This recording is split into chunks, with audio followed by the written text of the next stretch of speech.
Okay, so I want to welcome everyone to After COVID, After Protest, existing as Black Lives That Matter, young people, young power. So I'm so happy that you guys are here. I'm Queen, a host at Black Box Radio, and we're going to introduce ourselves. I would like, since this is my young group, for you guys to say how old you are, if you don't mind, so we can know the kind of ages that we have here. So that'd be great. But if not, I understand. I don't know about the doctors. So I'm gonna go first. I'm Queen from Black Box Radio, and I'm just gonna say old. We don't have to say any age for me. All right, guys. So anybody want to start? Ethan, you start. My name's Ethan. I'm 17 years old, and I'm a senior in high school now. Okay, what high school? Christopher Jesuit High School. Okay. All right. Let's go to Rochelle Ford. Hi, everyone. My name is Rochelle. I'm a rising second year law student at the University of Baltimore, and I am 22, turning 23 in a couple of weeks. Excellent. 23. All right, Justice Georgie. Hello, amazing people. My name is Justice Georgie, and I'm a sophomore at the great Morgan State University, and I am 19 years old. All right. Boda Dawn, talk to us. Hello, everybody. My name is Boda Dawn. I am a model, youth advocate, mentor, fashion enthusiast, and I am 19 years old. Excellent. All right, Miss Sadasia Cooper Lee. Hi, you guys. My name is Sadasia Cooper Lee, and I'm a recent graduate of the University of Maryland College Park, and I'm 22 years old. All right. Brother Mosiah. Peace and power, family. It's a pleasure to be on here. Thank you, Queen. And I'm from Baltimore, 30 years old. I'm the founder of the Black Wolves, and I'm also the founder of the RBG Human Flag Day. Excellent. So now we're going to bring in our psychologists. Let's talk to them. So we're going to start with you, Brother Evan. All right. So I'm Evan August. I'm a doctoral candidate in clinical psychology, specializing in forensics, and also the chair-elect for the Association of Black Psychologists Student Circle.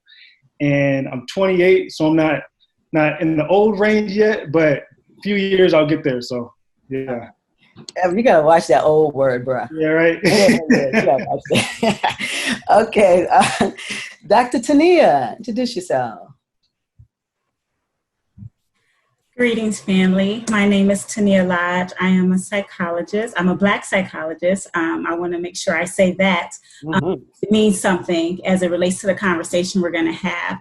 I am calling in from Akron, Ohio.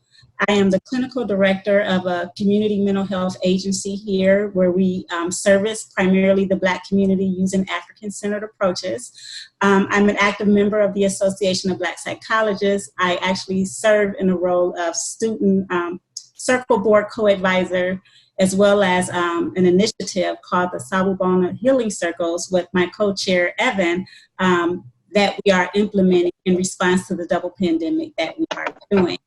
I am trained in clinical and forensic psychology, but again, my training and practice is definitely rooted and grounded in African-centered psychology. Excellent. Dr. Adisa. Greetings, family. My name is Dr. Adisa Anderson, and I just go by first name basis, so you can call me Adisa. I'm a licensed psychologist. I am based currently in the Bay Area, California, so Northern California, originally from Long Beach, California, so as in Southern California. And I've lived all around the country, so I've spent some time in the South and Georgia and also in the Northwest. So currently, professionally, I work as a licensed staff psychologist at the University of California, Berkeley. commonly known as UC Berkeley. And I specialize as also being a Black identified psychologist. So that is critical for us to name that and situate ourselves within that space.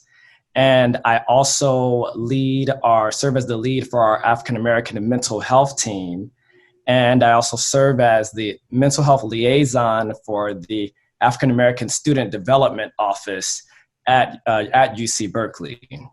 And work on a number of different projects that are essentially focused on destigmatizing mental health and increasing access to mental health for a variety of different marginalized communities, but especially for Black communities. So my specialization would be in terms of working around issues that support and expand our awareness around African mental health and increase people's awareness, and also like to basically mitigate like mental health issues that have unfolded in terms of collective trauma over the years within our communities, especially because some of us come from communities where we don't grow up really hearing about mental health, and we don't really hear messages about that. So it's been really important to see how we can use language that helps empower people around these kind of spaces.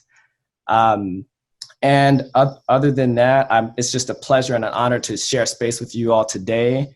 So look forward to engaging in this discussion. I am also an active member of the Association of Black Psychologists, as well as some other national associations, such as the American Psychological Association, which includes some specific divisions, such as the Society of Counseling Psychology and Division 45, Society of the Study of Race and Culture and Ethnicity. So thank you, and an honor and pleasure to be with you all today. Well, thank you, Brother Addison.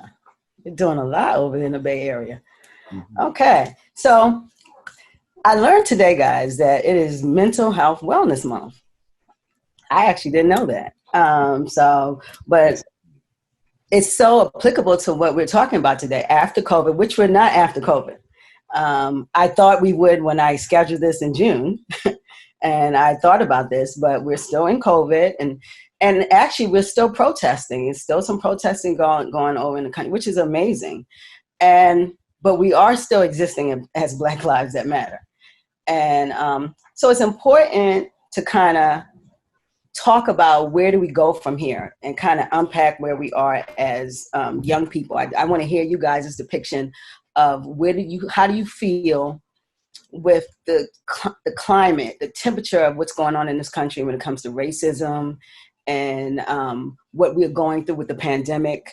How do you feel we're going to go forward? What's next for young people, and I think we have a great time in history. We have leverage as Black people because they're finally listening to us, and there is room for our plight. So how are you guys unpacking what's going on right now? So who wants to jump in? I can jump into that. Okay. Again, my name is Sadeja Cooper Lee, and currently this is day 4 of Camp GTC, which is aimed to teach kids the relation of playing video games to learn how they work, so teaching them how to code the games as well, and technology, so hardware and software. So we are the age range is between 13 and 18, and we are trying to implement interest and intrigue in the young folks here in Baltimore City with technology, with STEM in general. So that is one stride. I represent RPG and ANX Reality. So ANX Reality, RPG is Revitalized, Purpose, and Guided. It's for young entrepreneurs, as well as community service members. And ANX Reality is another entity of mine that is aimed towards teaching kids coding, digital modeling, and mechanical and electrical power supply. So this program, Camp GTC, Gaming, Tech, and Coding, is specifically for coding in relations to video games, but it's more to come with that. I also have something to say about mental health. And I just graduated with my degree in architecture at University of Maryland. And I will say that it is evident that your built environment is a leeway to how you identify yourself and how you look at yourself. It is a reflection of yourself. And so given that we are in a city where there are a lot of abandoned buildings, a lot of mess on the ground that needs to be cleared up. I would like, or I have already started the process of trying to beautify the city through painting abandoned buildings, painting buildings in which you can see from the front to the back, so that we can create an environment that feels worthwhile and feels valuable, so that these young people, middle-aged, older, and different, can feel valuable within themselves. Because if they're living in something that others look at and judge, they feel scrutinized and judged, just like that built environment. And I feel like that does interject into someone's mental health, of course, the value in which they place themselves. So those are a few strides that I have been involved in, and some notes that I have taken, considering just being born and bred in Baltimore, my education, being with my peers, being with myself. So yeah, that's my commentary on this topic. Okay, so I hear I hear technology. You're teaching STEM, you're teaching coding, and then also beautifying Baltimore. The decay in Baltimore makes you feel invalued, like you're not valued. Yes, it can make a lot of people feel invalued. I mean, it's just a natural human perspective, though. Mm-hmm. It's not like you're weak-minded or strong-minded. Either way, if you are in a location in which it is a reflection of yourself, and that reflection isn't privy to, you elevating yourself, then that's probably something that you're going to fall into mentally. Good evaluation. All right. Justice, talk to us. Well, I know with me, I've been, like, with me during this whole pandemic, like, I've been affected kind of like dramatically, because as soon as everything had happened, I had to leave campus, which was like a major shift in my life, because I was having like the time of my life. And like a week before everything, like there was kind of like whispers of this thing called Corona, like COVID. That was whispers, but like none of my friends took it seriously. But my mom always watched the news, and she was like, Jay, look, I don't know what's going on, but just be safe. Like, watch who you're around, put hand sanitizer on. I was like, all right, I'm telling my friends, you know how childish people are. They like coughing and sneezing and stuff, just playing around. So then the day before midterms, boom, we got an email saying, y'all got to leave. And we was like, oh, snap, this is real. And then we had to leave. And this whole thing has been like really crazy, because a lot of stuff has happened in 2020, like a lot of stuff has happened. But once when I had got home, I had to challenge myself, because I'm like, all right, cool. Like, how can I work on myself? Like, before we started the Zoom, I told you, Ms. Queen, like, I'm trying to better myself as a person, so I had to ask myself, I'm like, all right, like, I don't want to go on the wayside, what can I do? So my internship, Urban Alliance, I asked one of my mentors, could she call me every week, and can she ask the question, what moves have I been making? So I can like evaluate myself on like what I'm doing, so every week she asks me like what moves have I been making, and like some weeks I have an answer, and once when I didn't have an answer, I felt bad, because I'm like, yo, there's literally like 7 days in a week and 24 hours, each day. Like, why am I not being productive? So that literally shifted me into like a spiral in the right direction. So like I know I've been like featured like in these past few weeks, like I've been featured on CNN, as well as I created my own business. I started selling my photography with Micah, worked with other nonprofit organizations, just trying to like not only better me, but I'm also trying to be, one of the beacons, trying to trying to like set a standard for the youth in Baltimore, you know, and trying to like give back to my community as well. And just like with everything, like I've not only been holding myself accountable, but like, you know, the people who was in my life, like all of my friends, like I always ask them, like, what moves have they been making, you know, because it's so easy just to not do nothing. It's just, it's so easy, you know. I always ask my friends what they doing. They always say I'm playing 2K. Ain't nothing wrong with 2K, but as long as you doing something productive, you know, like during the day, you know, like have fun. So really, I just been trying to like better myself. Even right now, like I'm in driving school, you know, because I'm trying to learn how to drive. So yeah, I just been trying to make moves, really. Like to hear that. I definitely like to hear that. Make the moves. All right, Rochelle Ford, tell us where you at. Talk to us. So I haven't really been trying to do anything not productive, but trying to, you know, go through any type of transformation during, you know, quarantine or anything, just because I've been met with a lot of frustration because we've been, myself, I've been, you know, a part of this movement for so long. You know, I was in public school with majority, you know, white counterparts, white students, white teachers, and was, you know, trying to advocate Black Lives Matter or just things within that realm, and no one was listening.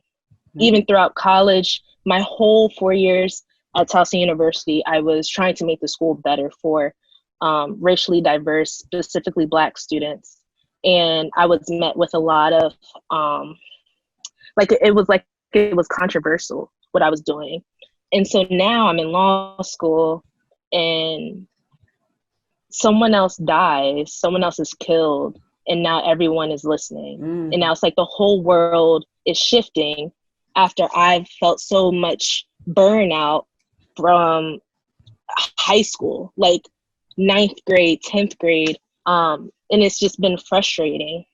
And so now as a law student, that's, you know, all I am right now is like, like all I am, but you know what I mean? Like I'm not trying to, or I haven't been trying to, I guess, transform myself because I just feel kind of betrayed by the world in a sense. And like now everyone is now coming to me, asking me so many questions. But when I had answers to these questions, when I actually felt like giving them answers, they weren't listening. And so it's just frustrating, you know, being in a world where everyone is, I think, so late. I mean, obviously we're late. We're hundreds of years late. But I think it's just frustrating just having, you know, a pandemic, and a pandemic that also disproportionately affects people of color, especially Black people. It took for this to happen, for people to, you know, pay attention to, the Black Lives Matter movement, you know, like it's just, I think, frustrating. But I'm grateful for, you know, the change. It's hard to be actively a part of it and not feel so burnt out from all the work that I did put in, especially during my undergraduate years. I was the SGA president my senior year at Towson, and I was only like the 3rd Black person to ever have that position. But it was hard because I felt like I owed the school so much like racial justice. So I didn't really get a chance to do a lot more other things that I wanted to do because I felt like I had this responsibility to, you know, be that Black person that would change the lives of other Black students. And so now I'm at a point where I'm just really burnt out, and I've been kind of like taking a break, kind of, you know, just reevaluating, you know, how can I move forward and how can I remain grateful, but also give myself time to relax and not feel pressured to do anything during this time. You said a lot. You said a lot. You said you feel betrayed.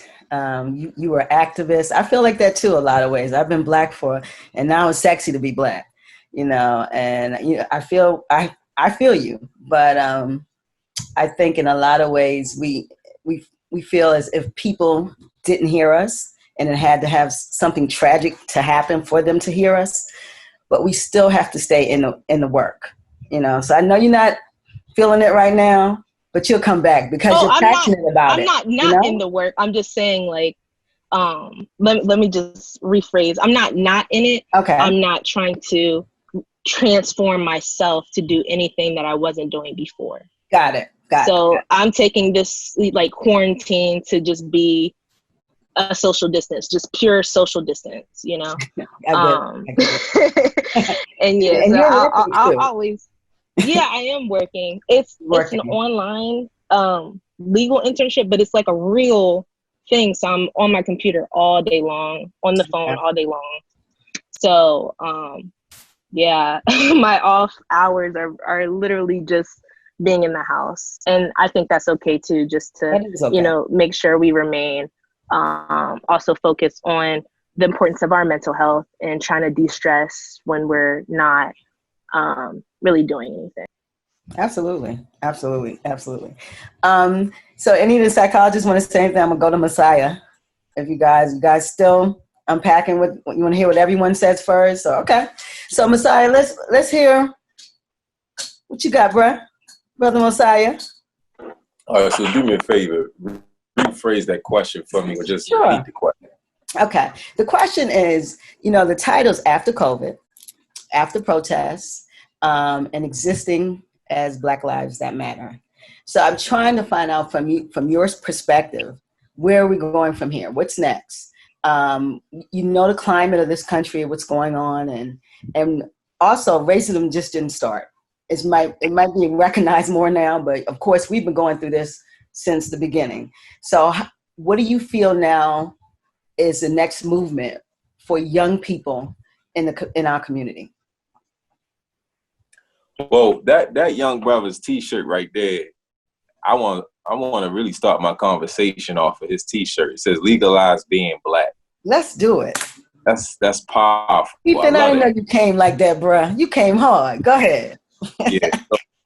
A little history. 17th century was when the term black was allocated or given to us as a people. Before then, we wasn't called black. You was wherever you was from, Africa, whatever country you was from, that's what you were.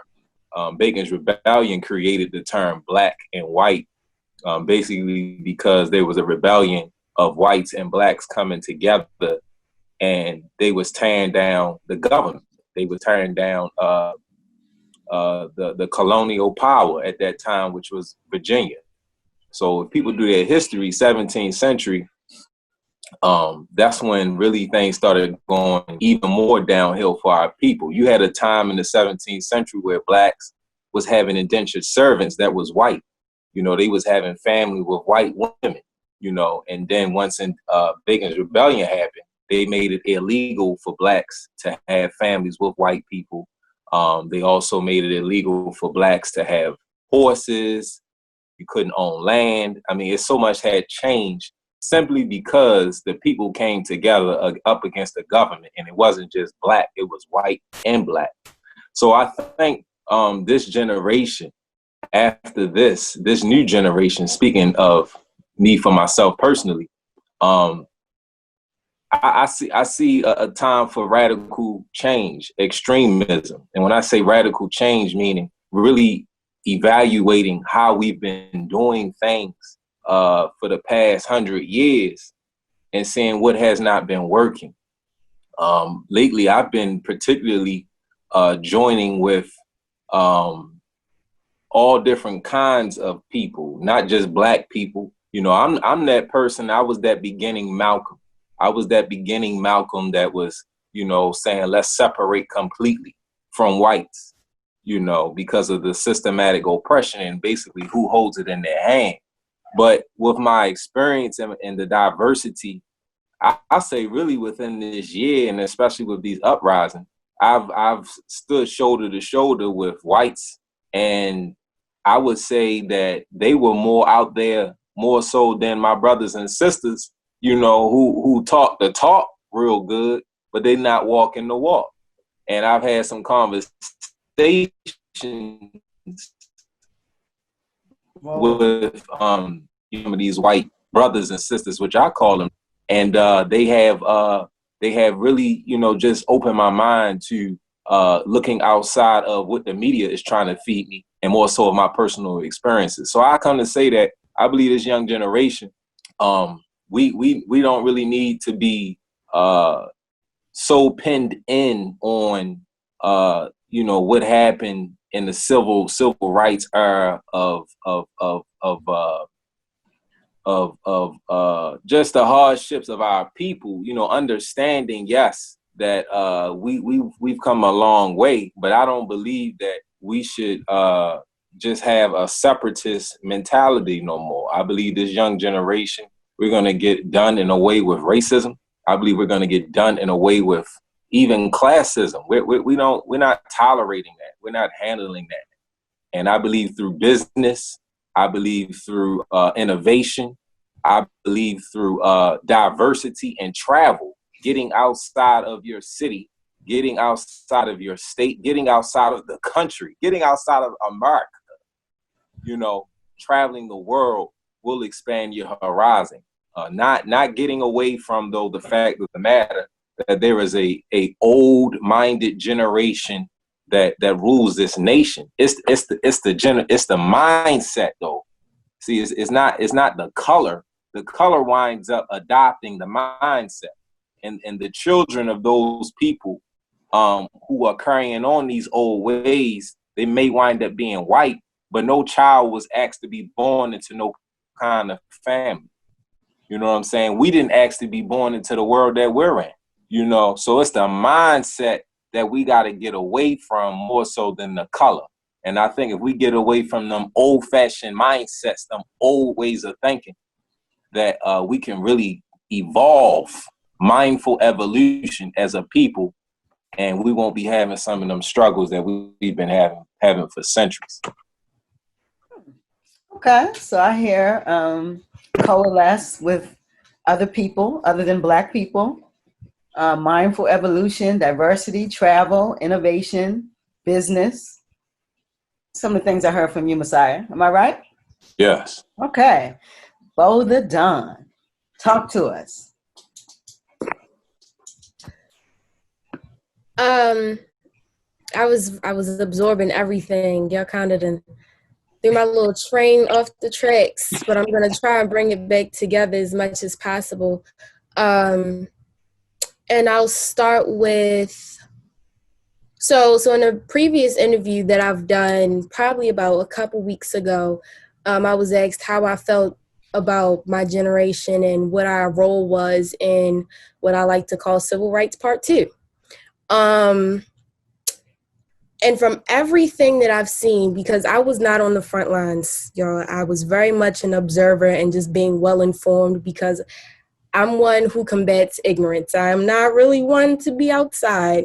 However, I do not tolerate ignorance, and informing people is one of my best talents. And the only word that I really could find to do us justice was the engineers of it all. Everything that I've seen organized, the attention, there has been a youth on the forefront of that. And it's devastating and exciting all in one. It's an overwhelming emotion that I've been feeling since, I want to say March, really, because, it's not new. None of this is new. We all know it's not new. I think the attention that it's gotten across the world is what's new. And it was surprisingly shocking. Probably one of the most positive moments I felt, because it was well-deserved and long overdue. A part of me wish I had the goal to be on the front lines, but I didn't. I just supported those who were on the front lines. I had to take a lot of time to myself and reflect on my Blackness and what that meant for me. Growing up, it wasn't that I didn't know that I was Black, but more so that I just didn't know how I was tied to it. I didn't really know what that meant for me. My mother, she's about yellow, she's just yellow. She, however, she's Black and she's proud and she's always attempted to make me feel that way, but that's not really something that you can force upon someone. They have to grow into it. And so just learning how to appreciate that and what it means for me, that there is not one type of Blackness, that your Blackness belongs to you because that's what you are. So that reflection it was a great epiphany for me.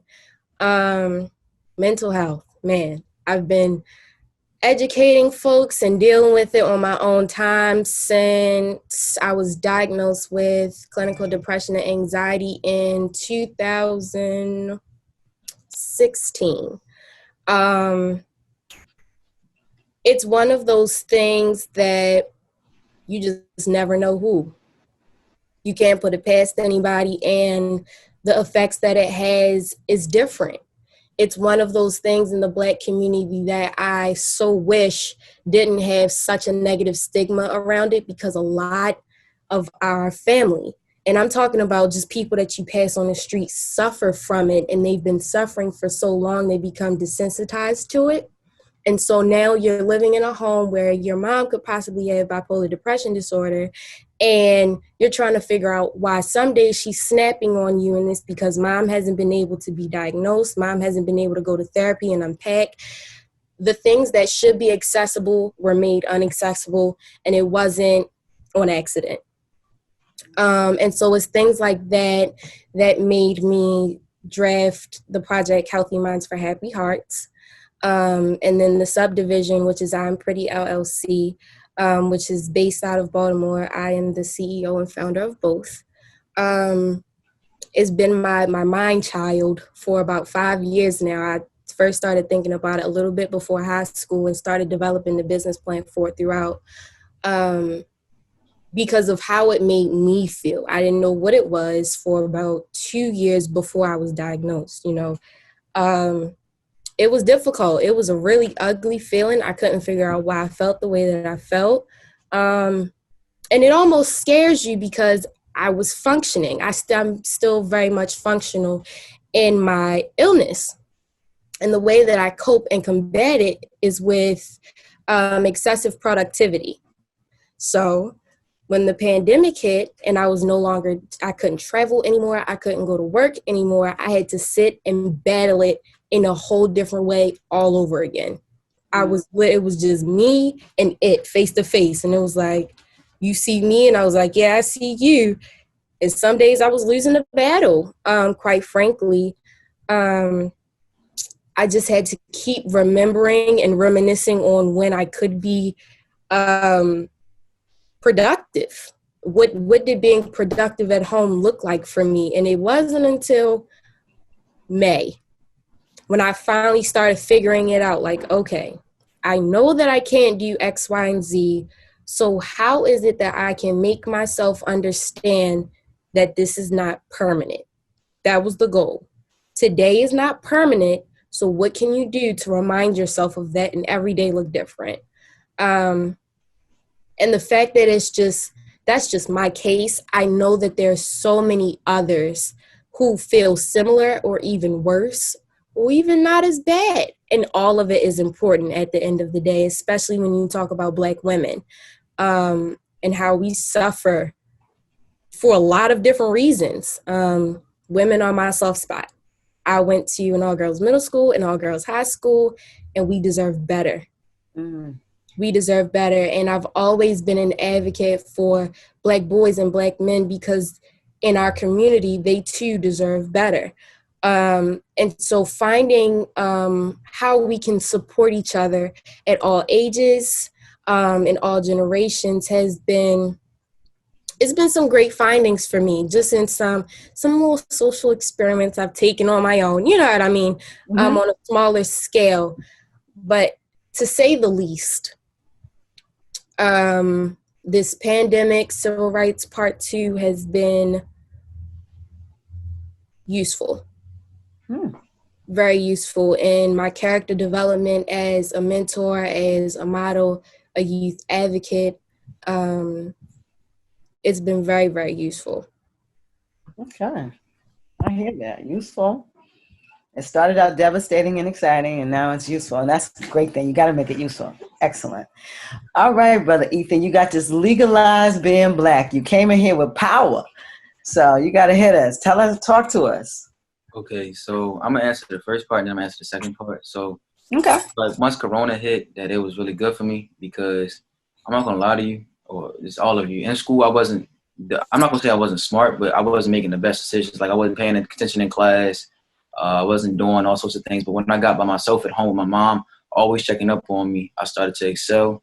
Almost got straight A's this year, which hasn't happened since middle school, which is pretty good. And also I got a job. I'm now in driving school. So, I want to be at least 18. So by the time I get into college, I can start driving. And so that's that part for the beginning. And the second part is I feel like this whole racial climate, it's not going to change until at least I feel like I'm in my late 30s, primarily because a lot of the people that carry like these old ways of thinking or old mindsets, they're not dying out as fast as we thought they would. For example, like let's say somebody like Trump, right? We all know that he's not, hopefully he's not going to get reelected, but he's carrying that far right way of thinking that immigrants this, immigrants that, Black people this, Black people that, but they don't realize that it's economic status and stuff like that really affects it. Because I feel like through economic status and economic power, it breeds racism.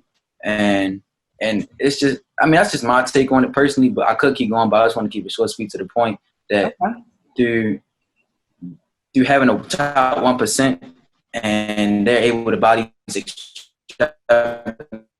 homes, but people are starving and trying to figure out what the next meal is. It just doesn't. Apparatus. The biggest part of it is economics. Everything dumps into the economics of it. So that is the engine for it. All right. So let's hear a little analysis. So you guys said some amazing things. I picked up a lot of pointers. All right, Dr. Tania, looks like you want to jump in. Yes, I appreciate the comments and just listening to the various ways that we've been impacted by the pandemic and all the racism that we are experiencing. And also some strategies or some things we've been doing to attempt to liberate ourselves and survive it and overcome it, because that's very important and necessary. What I want to say is we cannot talk about Black mental health without talking about racism and various forms of oppression. And being a Black psychologist, that's the belief that we experience mental health and psychological distress to the degree and at the rate and frequency that we do because of the experiences of various forms of oppression, which includes racism and classism. So when you even think about the socioeconomic status of our people and poverty and how we're impacted. So it's very difficult and almost a disservice to try to separate the concepts. Our mental health is significantly impacted by racism. And so when we're talking about the pandemic, I'll start there. Not only, again, was it evident that we were disproportionately impacted in terms of rate of how we contracted it and then the rate that we were dying. Sure. We look at how it was compared to white people. And again, it just highlights more the disparity related to medical conditions and access to medical care. Again, various examples of oppression and how that plays out. Not only did it impact people, livelihood and, just daily interaction, people lost their jobs, homes were restructured or had to, go back and figure things out with kids being home. Like the impact that it had on Black people in particular has been significant. And so when you think about depression and anxiety and other forms of mental health distress, it's reasonable that we will see an increased rate. Unfortunately, we internalize these experiences. And so one of the things that I think has been very concerning for me, and one of the things I've been trying to educate our people, is when these things present themselves, and we're all on social media, inundated with all this information, misinformation,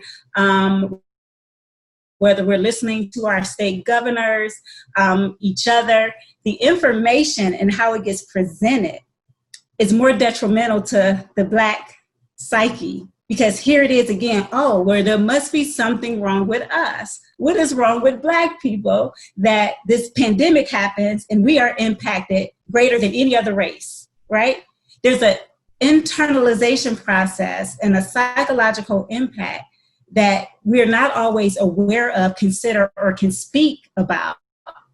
And so let's move forward to the police brutality and the racial violent crimes that's been happening towards our people, right? Again, although it's great that we are coming together, we're unifying, let's stand up, let's push the movement, let's protest. The psychological impact when we see our people being murdered, being lynched, when we see this and we hear about it, again, there's a psychological impact in terms of how we internalize that. And so it's heightened distress, which is why there's no, it's very clear as to why we see an increase in domestic violence for our people, child abuse and neglect for our people, substance abuse for our people. There's an increased rate in suicide for our people. Like, there's significant implications when we think about not only has the pandemic happened, not only does racism continue, but how we internalize that makes the difference as it relates to what we then do about it.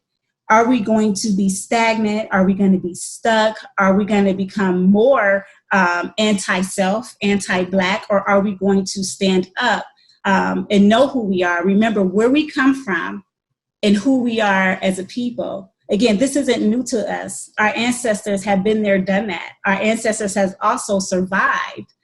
And so when we learn about our history, what do? We have to be affirming, self-affirming. We have to reground ourselves in who we are culturally.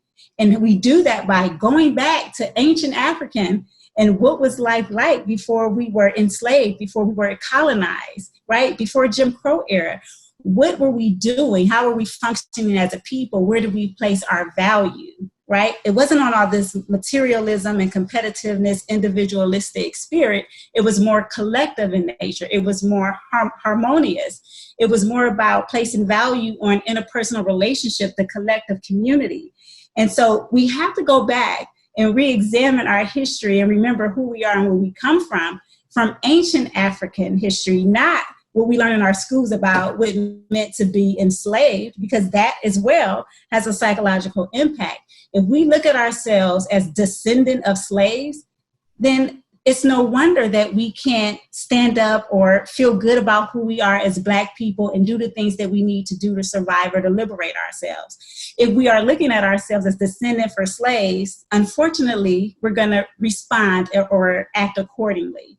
And so racial socialization is very important. Regrounding and affirming ourselves and our cultural values, again, from ancient African history, is what's going to help protect us from racism, because I'm not as hopeful as some of the panelists are in terms of it's going to go away. I don't know about that. And I don't know that we should focus on that.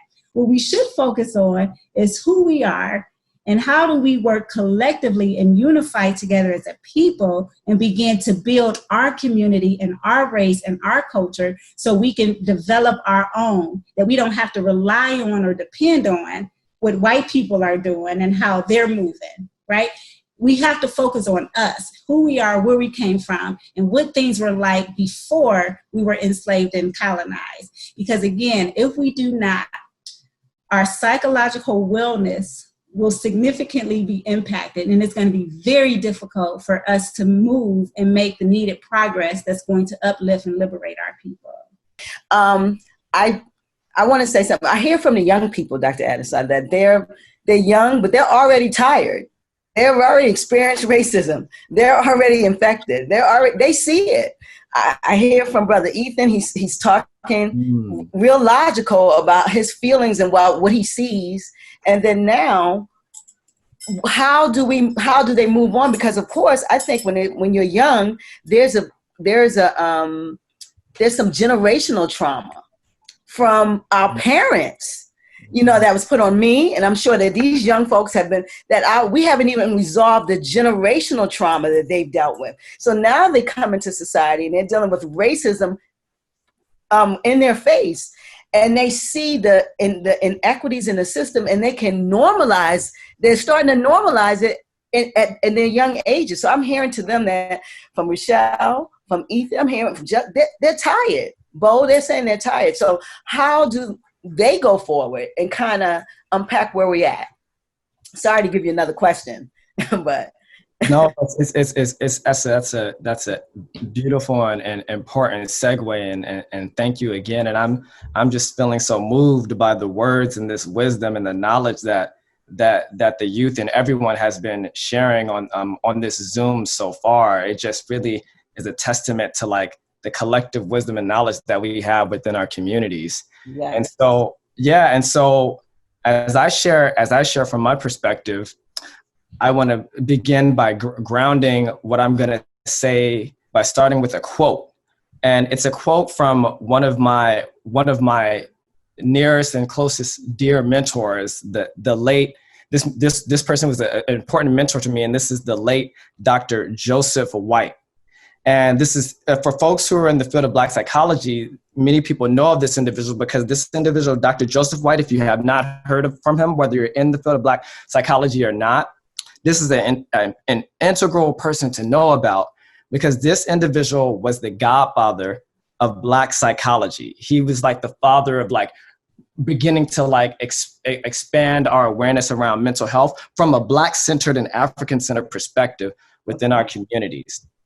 And so one of the quotes that Joe White would say is, "We cannot seek validation from our oppressors."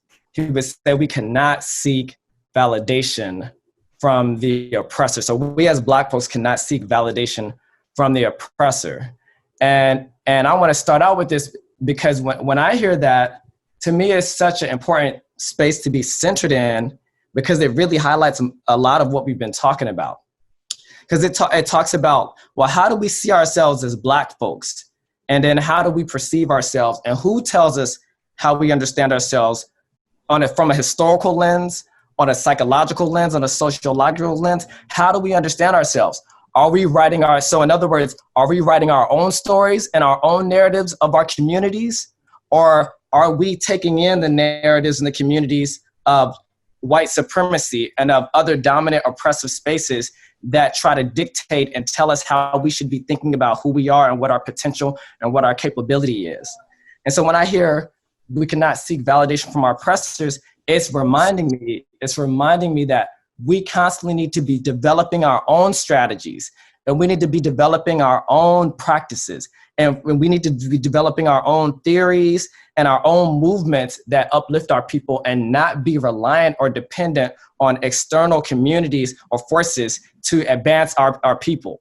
And so that's where I'm grounding myself in, right? And so, for example, within Black psychology, there's another mentor that's named Dr. Thomas Parham that would talk about this like deficit model and this deficit approach.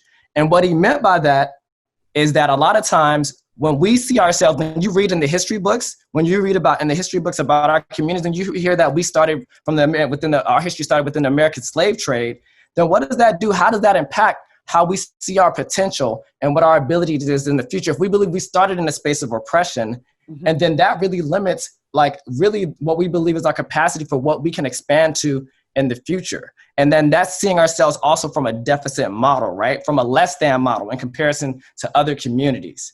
But if we were to be taught truly beyond the Americans, and not to put, obviously there's a lot of strength and empowerment and resilience that came out of the slave trade. But if we were to go beyond that, and that's a lot of the work that I've done and my family has done historically, is basically educated folks and communities around advanced African civilizations before the slave trade, before we were here in America. What are the ways that we were operating before we were colonized? And some of like, what Dr. Tania was saying, basically, how can we start from that space, which is a much more empowering space that allows us to see our power at a whole nother level. But it's not a mistake why we are not taught those things in the history book, right? Because if we were taught those things, that would give our communities and our youth and the people and everyone in our community so much power to advance beyond where we currently are at. Sure. So we are taught that we start in the space of oppression, right? And we're taught that that's where we should stay. And so then we stay psychologically chained. So then there's another quote that says, it's basically talking about essentially it's in more or less words is saying, if you have psychologically shackled or chained a people, then you don't even have to have them physically enslaved.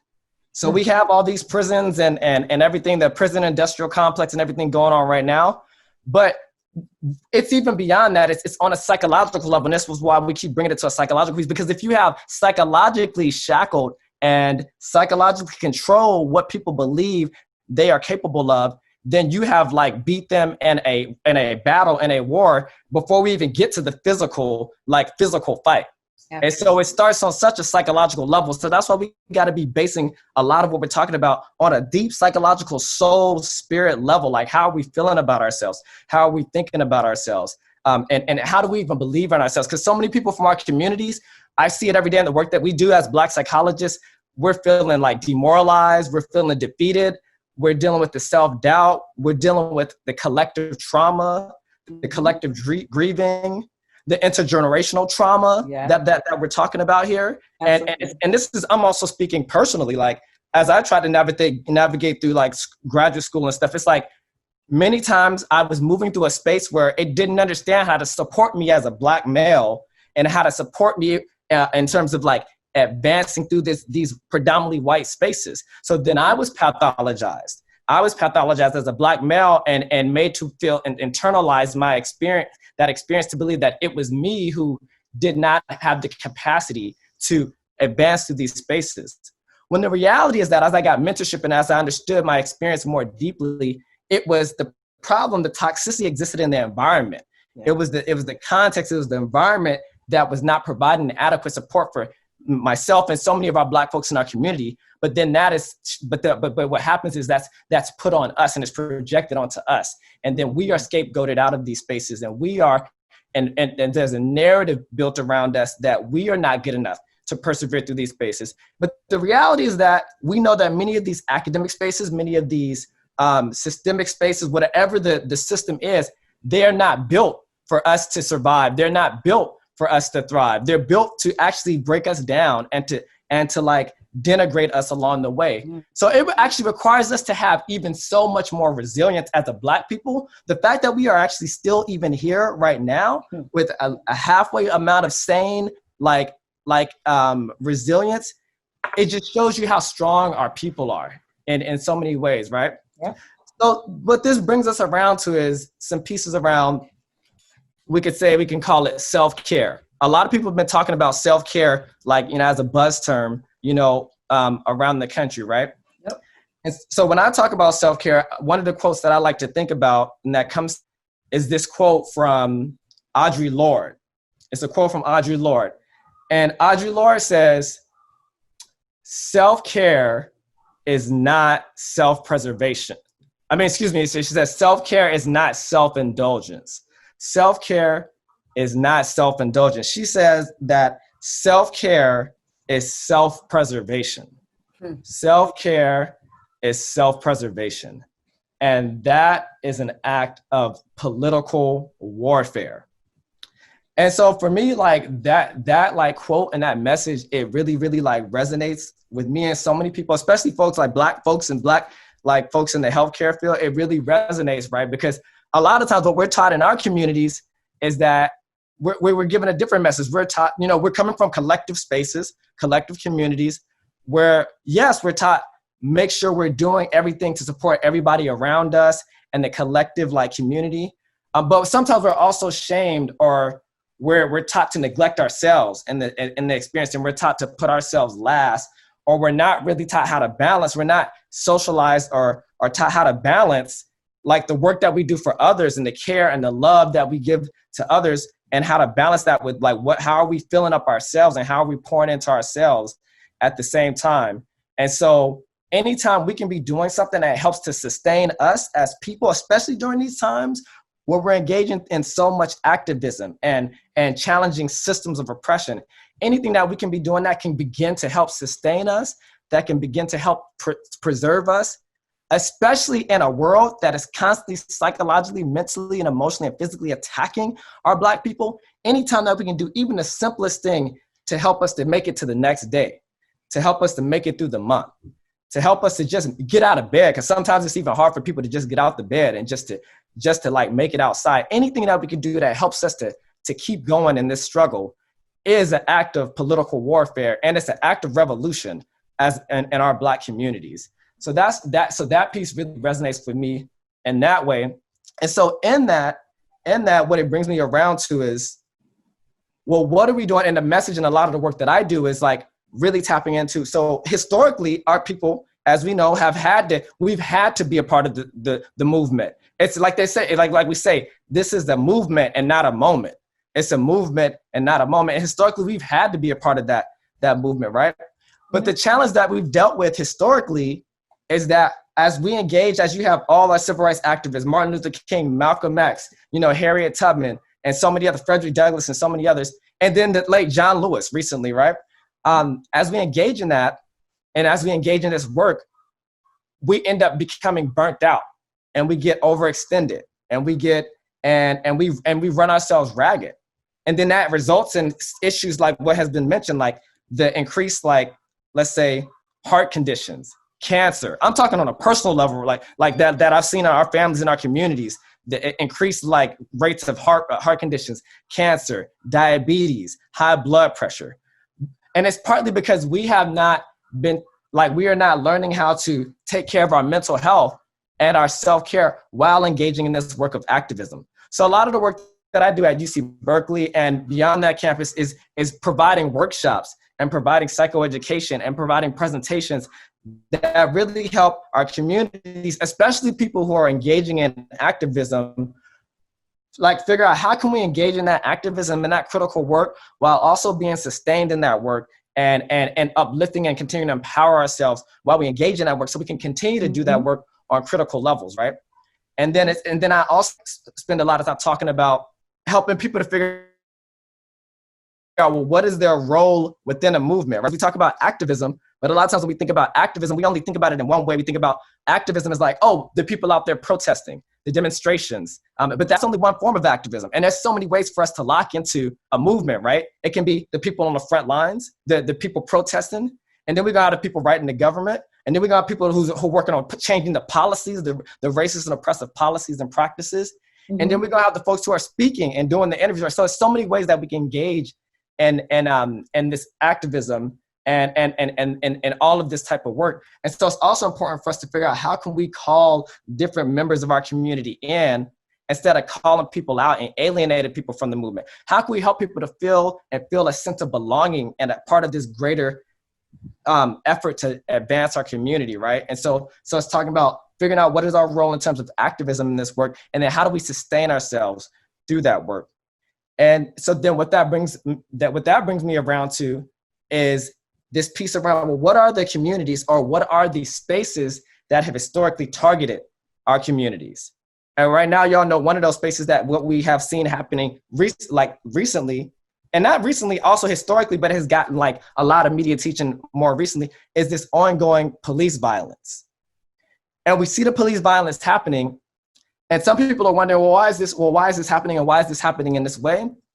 But for us, when we have a historical perspective, we know and we already recognize that this is not happening by mistake, because many of these police forces and police spaces and police apparatus were designed actually to patrol and monitor our communities. Coming out of the slave trade was initially established to patrol, enslaved individuals. And so right now what we see happening is just the continuation of that in a different form, right? Mm-hmm. And so in that, as we see that happening, what can we do to interfere that, or to mitigate that, or to explore other ways of creating safety in our communities, so that we don't have to be overly dependent on just the police to provide safety or protection to our communities. So that's part of the work that I do as well at the campus of UC Berkeley and beyond. I've been heavily involved with actually working with committees. One of the committees is called the Independent Advisory Board on Policing and Community Safety. And essentially, this is a board whose goal and purpose is to help monitor and check the way the policies and practices that police on the campus and in the community are using, especially to interact with marginalized and Black communities. And then this is a board in a space that is also here to develop more effective practices that basically create practices that are more sensitive to marginalized communities. So in other words, specifically what I mean is, we've been talking about mental health on this call. Well, the ways that many police spaces around this country have operated, it has basically forgotten about the mental health piece, or there has not been enough teaching around the mental health piece. So what you're seeing is that many of these departments and spaces are now recognizing, we need to be really experiencing and receiving a lot more deeper education and knowledge and wisdom around, well, how does mental health become relevant when we are engaging with our community? So in other words, when police engage with our communities, oftentimes they experience our communities as being defiant, or they pathologize our communities, or they misinterpret the behaviors of what's happening with our communities. When in reality, a lot of times with Michael Brown and so many others, it wasn't that people were being defiant, it's that people maybe had pre-existing mental health conditions that made it harder for them to be able to respond or be compliant. Or I'm gonna just talk even more specifically about something at UC Berkeley's campus. There were two young adolescent Black males that were accosted by the police, and they were handled in a very kind of overly aggressive way, right?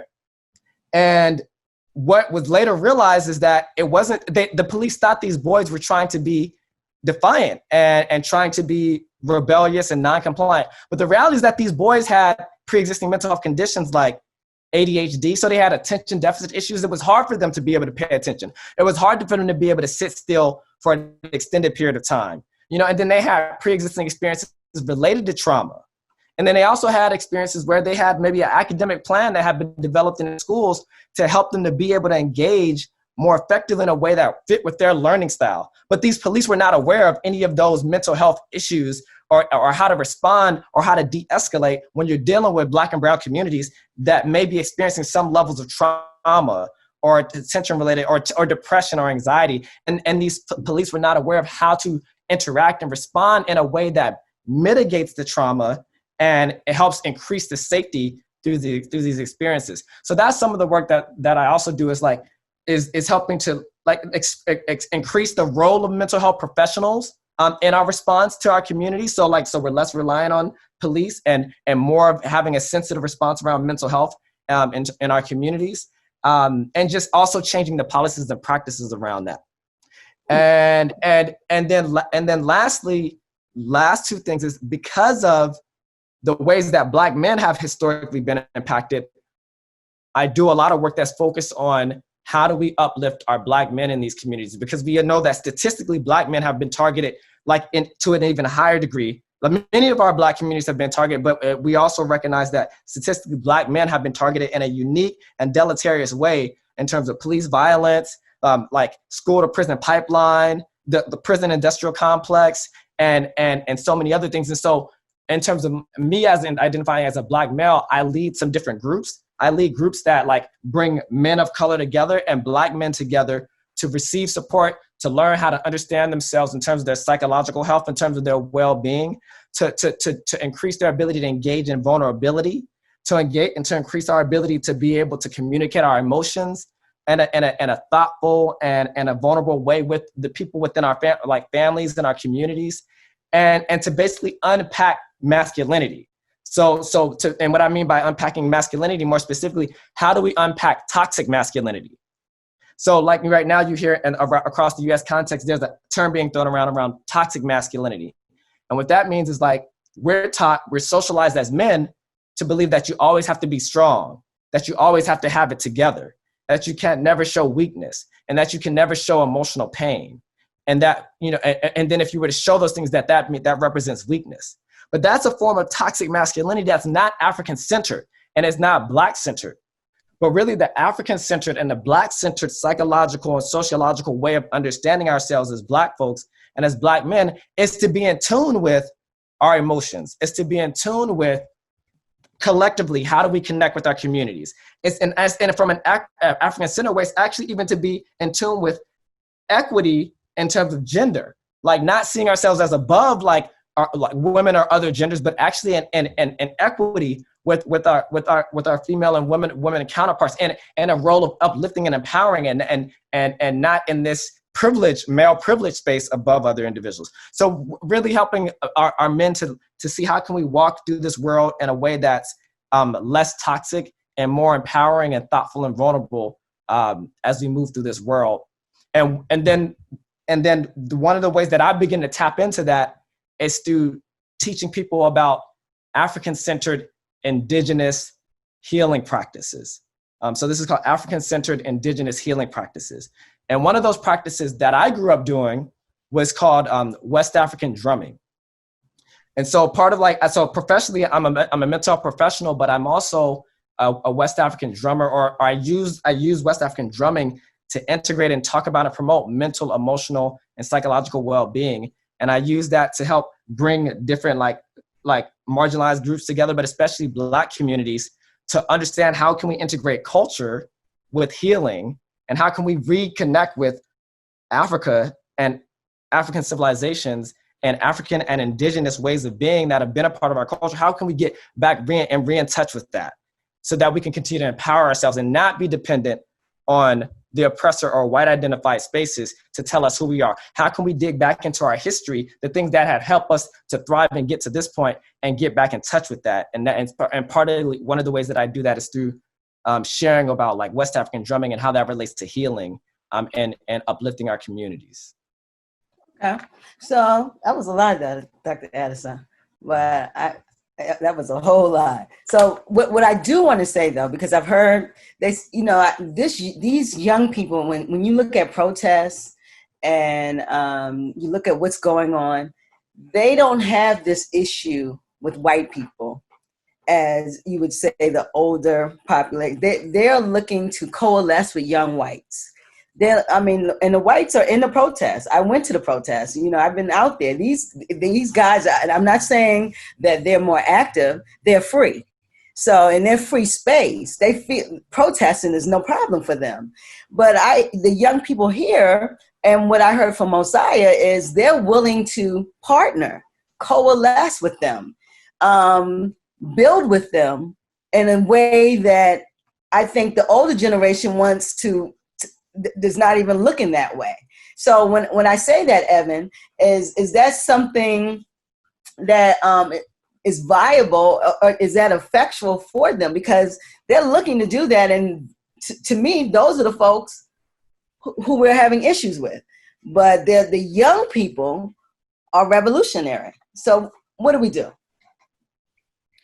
I'm sorry, could you restate the beginning of the question one more time? I was still kind of gestating on what Dr. Anderson had been talking about. Okay, I was just saying that these young folks, they do not mind partnering, coalescing with young white people.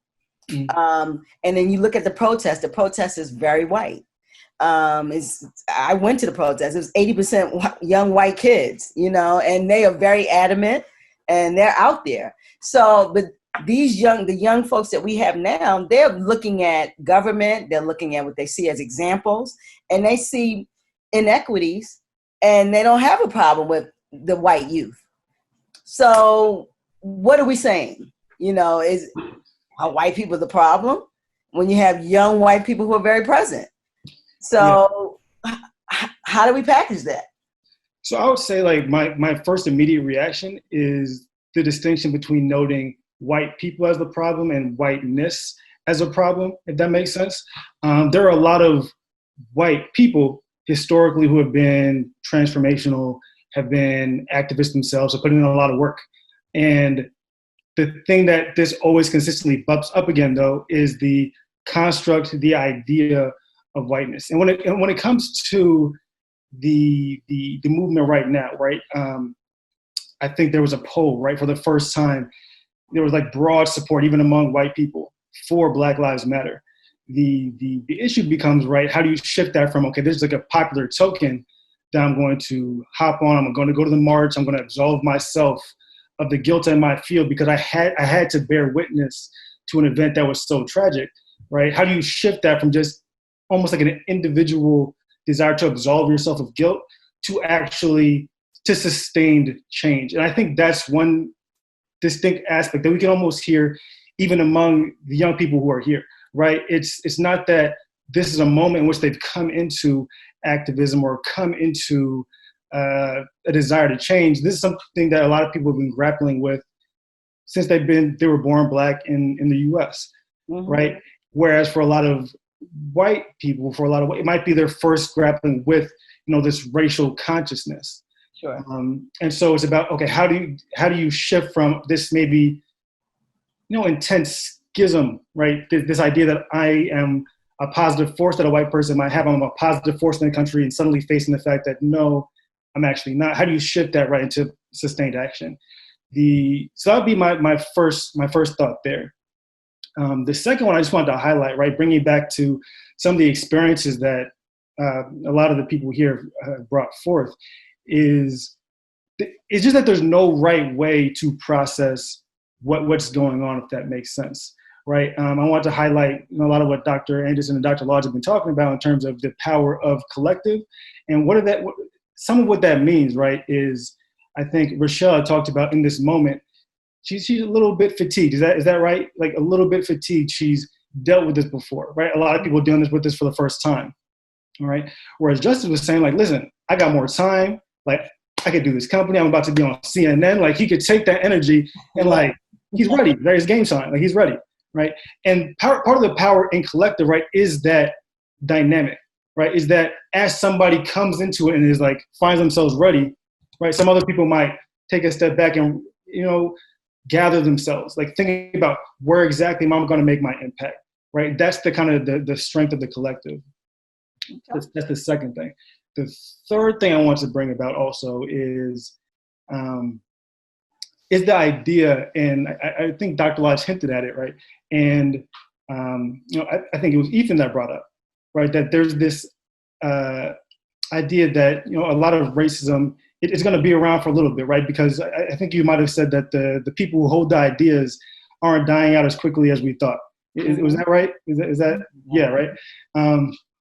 And I think part of the scary thing, right, is that I'm sure you've even seen this, probably some of your classmates, some of your friends. I know I've seen it among like my generation, is that the ideas have a way of sticking around, because like whiteness has a way of sticking around. Right, people among our generation, right? I'm 28. I think you're 17, 16. Like everybody in between, like we know people, right, that already are kind of holding on to those ideas of whiteness. So it becomes not about just waiting for that stuff to happen. It becomes about, engaging with the people in our generation. And to do that, this is the maybe the last thing, right? Is not everything. I wish Mosiah was still here, because he was doing a great job of reminding us that, we have to look at these historical examples, right? Whereas you could cite maybe the inception, the beginning of anti-Black racism, right? It's the idea that there's a Black history beyond that. You could stretch back far enough, right? And one of the things that I've learned from being a part of the Association of Black Psychologists is the principle of Sankofa, right? You can go back and get it, right? If it's at risk of being lost, go back and get it. Because there are solutions that we will have for this current moment and beyond that might exist in the past, right? But it's not just about only learning history. And this is the beautiful thing that I've heard all of you guys doing, is how genius and creative young people can be in terms of, all right, taking what we know historically and then reshaping that for the future, right? We already had somebody who was an LLC, right? I don't even know how to make an LLC, but we got somebody here with an LLC, right? So how can we take, right, what was back there, reshape it, because that's going to reshape the society. And the last thing I see, I think Elijah's wearing the Garvey on his T-shirt. I know Messiah had the Pan-African flag in the back. I'm waiting to hit Elijah. Yeah, I'm excited to hear from him as well. Yeah. So I've been blessed. I've been very blessed that Marcus Garvey's son, Julius Garvey, has been like a friend and a teacher to me. I found out about, met him in 2016, and whenever I have a question, whenever I need to know something, he's right there. And just to know, this is all based in Pan-Africanism, right? Like a lot of African centers, the ideas of African-centered shaping the mind, on structuring, unshackling the mind, right, borrows a lot from Garveyism. So if you're interested in that, you want to learn that. And the thing that comes to mind again with Pan-Africanism. So as we're being creative, this is going to be my last thing. I want to hear from Elijah. I like his T-shirt a lot.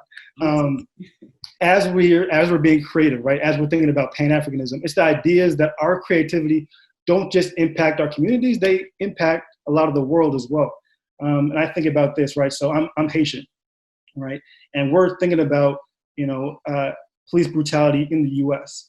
Expanding past this, the state recognizes that a lot of the police brutality we're seeing against Black people in the U.S. The police here are the ones who taught the Haitian police force, right? So when you have Haitian police force, that's like anti-Blackness that's been manifested across the sea, right? It might not be a white officer, but it's a white officer who learned how to appreciate or to depreciate, to disrespect Black people from a police force that is based in anti-Blackness. So as we're creative in dealing with the institutions here, we have to understand that this is like a global project. Like our ideas here, the ideas that you guys are all coming up with, right? Those could reshape your community and Black people at large. That's my little thing. Amazing. Brother Elijah, you're here. Introduce yourself and then jump in. Talk to us. Hey, peace family. So my name is Elijah Miles. I run an organization called Tendea Family, an organization that's dedicated to building, first of all, building up better Black men and women. So we have brotherhoods, we have sisterhoods, we have manhood classes, we have womanhood classes.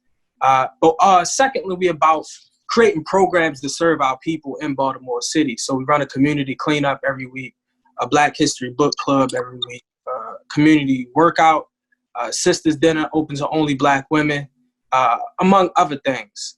And also based on Garveyism and based on Pan-Africanism, we about building economic institutions, building businesses for the benefit of our people. So we have the Fruit Creamery and Tendea Clothing. So for those that like this shirt, the brother said he liked this shirt. It's for sale. You can get that.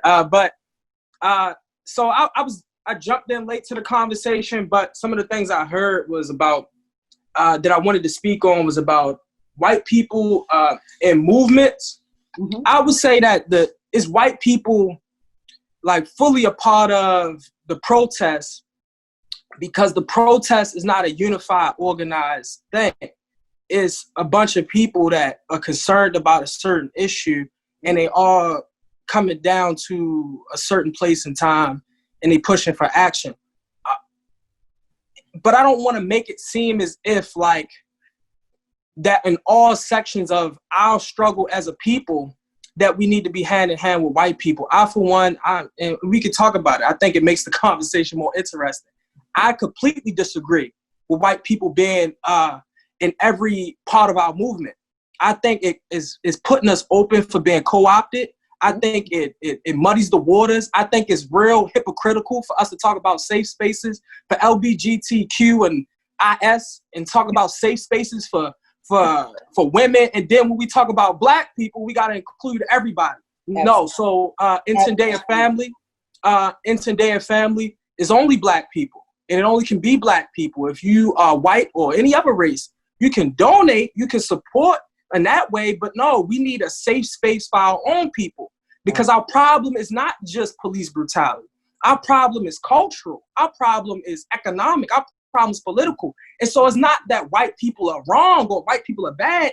It's that if we're trying to figure out what to do about our issues, our community, maybe that need to be a family meeting only included us. And so that's my perspective.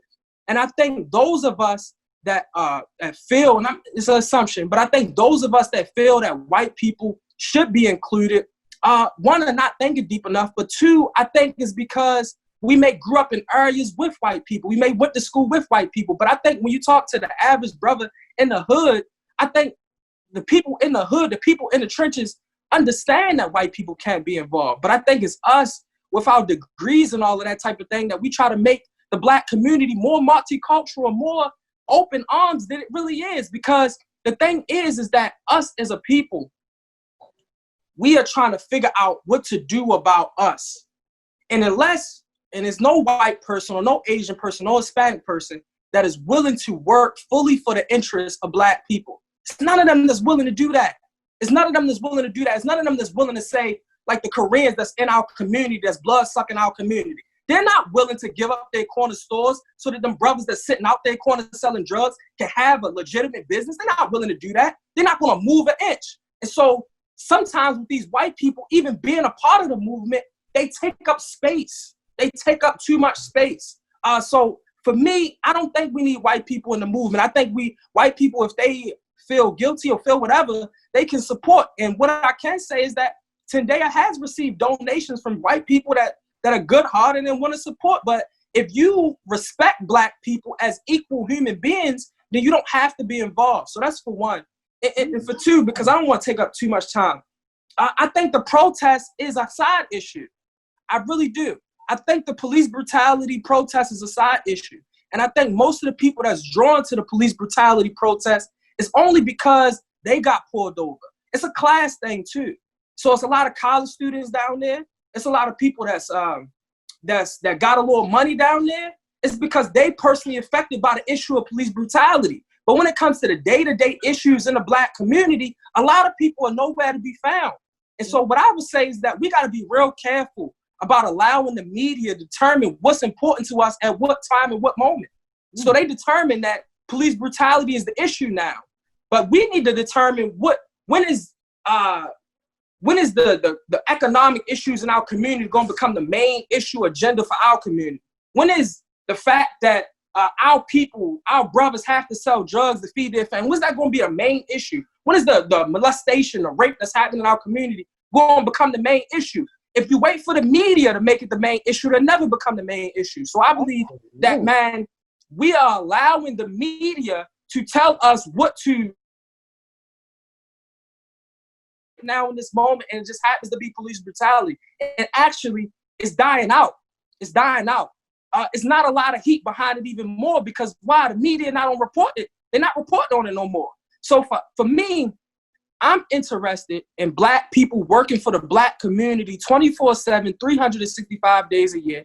I'm not, and I'm with us betting on ourselves. Talk about Pan-Africanism and nationalism. I'm with us betting on ourselves, not trying to make white people like us, not trying to make white people not be racist, not trying to, no, let's defend ourselves from these people and not physically defend ourselves. It's like if I'm building up businesses and we had a power to hire our own people, that's an economic defense for white supremacy. I'm not with trying to force myself or force my way among them and getting them to feel better or getting them like me or punishing them about saying the N-word and all that. All of that is side issues when we got brothers and sisters that are in the hood in Baltimore City, in New York, in Chicago that are dying each and every day.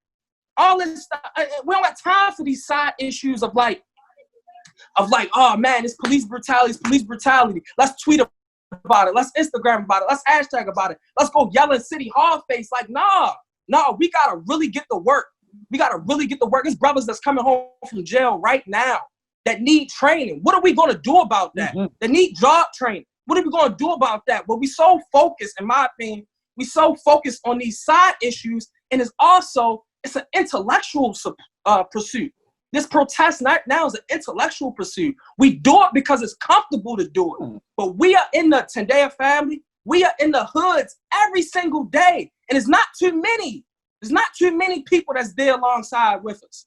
They are too busy yelling at City Hall because it's comfortable to yell at City Hall. They're too busy yelling at police officers because it's comfortable to yell at police. But you ain't gonna be in the hood trying to figure out how we gonna get these brothers to stop retaliating on each other, because you might die.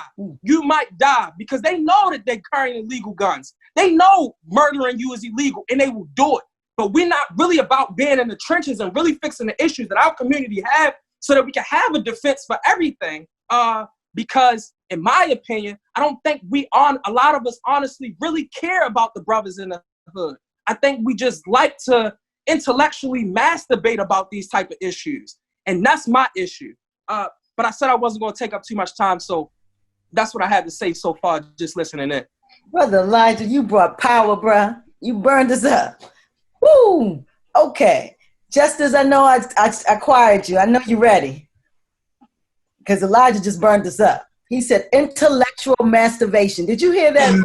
Man, oh man. I'm telling you. Come on with that it. Was deep. Brother Elijah, I'm touched. Like, really, like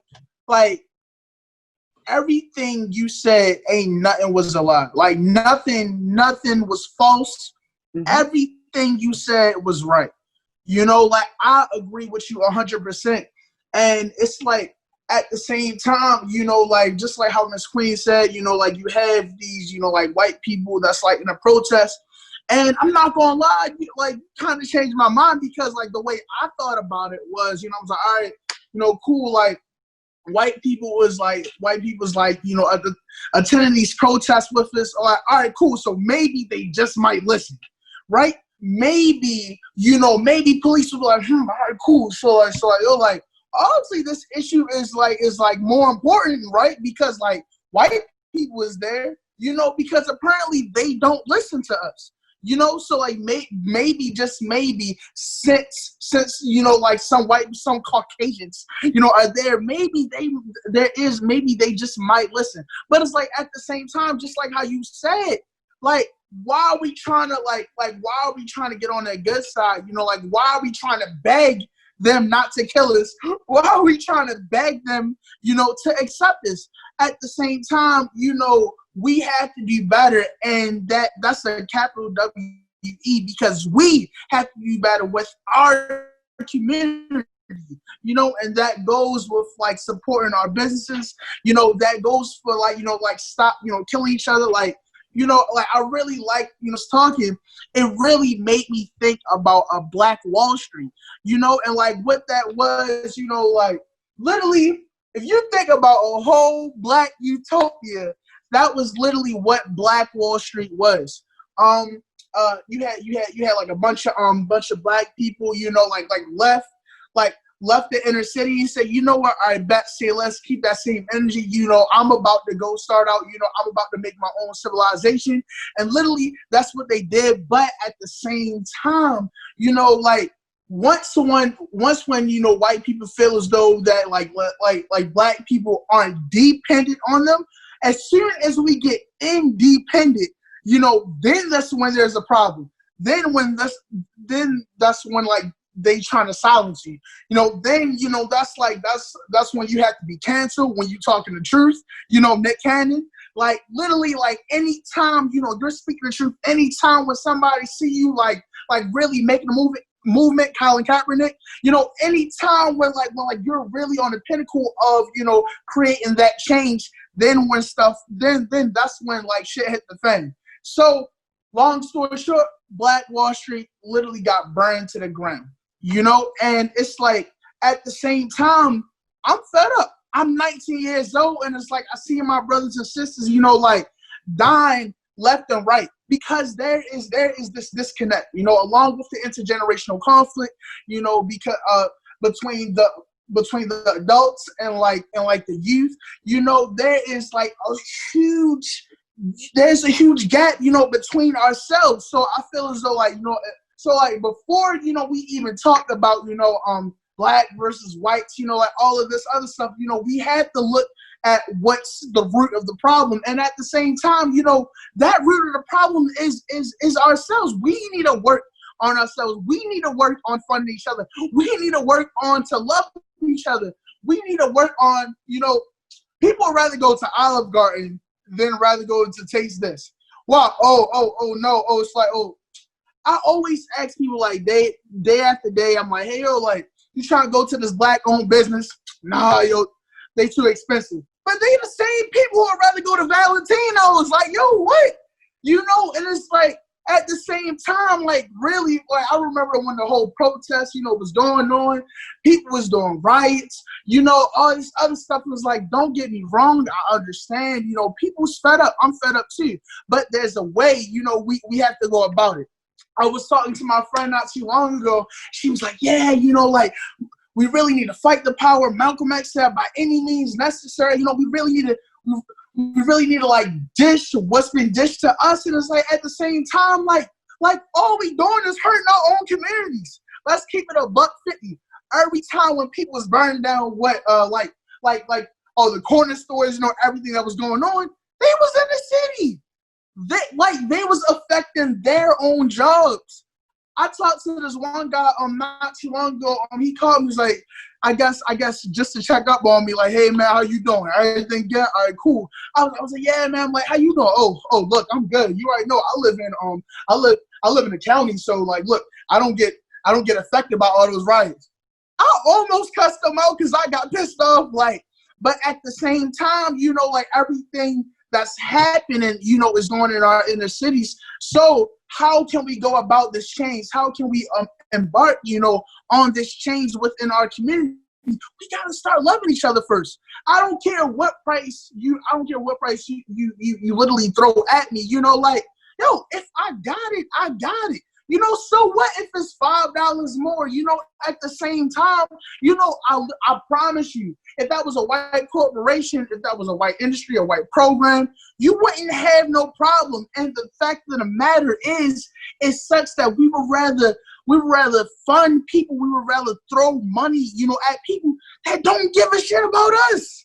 Literally, somebody has a crab shack apparently, you know, in Maryland, you know, it's like, yo, we was supporting them. Oh my gosh, everybody went to that crab shack.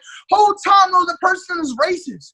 You know, I was talking to my mom not too long ago, and I wondered, you know, she's a hairstylist, so like it's like me and her went to this. Me and her was like going to this hair this whole like hair shop. So like I'm looking like before even like going in, I saw all these beautiful queens, nice hair, and all these like different type of textures of hair. I was like, okay, these queens looking bad. I said, hey mom, look, I know this is a black-owned business, right? My mom said no. I said, mom, I'm not comprehending. You can't tell me this is not a black. I'm like, mom, you don't see all these beautiful queens over here. She's like, Jay, just walk in. I said, all right, bet. I walk in, and then I was greeted by an Asian. Ain't nothing wrong with that, but the problem is they're constantly monopolizing off of us. We're the face of everything. Let's keep it $1.50. I just got hip hop chicken today. It's literally hip hop in the name. All I saw was white people in there, you know? And it's just like, when is it going to stop? Let's like literally, when is it going to stop? When are they going to stop, you know, like monopolizing off of our face, off of our head, you know, like just like us being the face of everything. We was already, you know, the butt of jokes during Jim Crow, and even now with Gucci, with Louis Vuitton, literally with all this other stuff. And it's like, I hate when people say, yo, I'm trying to ride the wave. Like people are, oh my gosh, no, Gucci is canceled. Yo, do y'all remember how long that lasted? A month, literally a month. Those same people was rocking Gucci like, nah, yo, at Gucci, blase, blah. The next month, you still see them with that little, you know, bandanas, you know, little Gucci bags and all that stuff. So I'm tired of this riding the wave mess, man. All that, man. Yo, like on some real, when are we gonna stop BSing and we be gonna stop? All right, yo, check this. Yo, who you work for? I bet. Like, let's start putting each other on into our own business. Let's create nepotism. Let's create generational wealth. But at the same time, we still got to take account. Once when we do that, Nipsey Hussle, they're going to try to kill you. Because why? Because you're becoming independent, not dependent. And they freaking hate that. So really, it's time for us to create a change, man. I hear you, Justice. You coming. All right. Wait a minute, Ethan. Let me get some girls in here. We need some female energy around here. Come on, Rochelle. You sitting over there. I know you're tired, but get on in here. Give us some law school. Holla at us. I want to comment on two things. Okay. And then I'll two things really quick before I forget. Number one, we Elijah, Elijah mentioned, safe spaces for other groups. I think the point what he was trying to make was, the black space can't be a space that we have to make comfortable or make safe for other races or minorities. But I did want to just say that the opposite of black is not women or LGBT. So when we talk about the black space, we also have to include women and LGBTQ plus individuals. So they are the black space as well.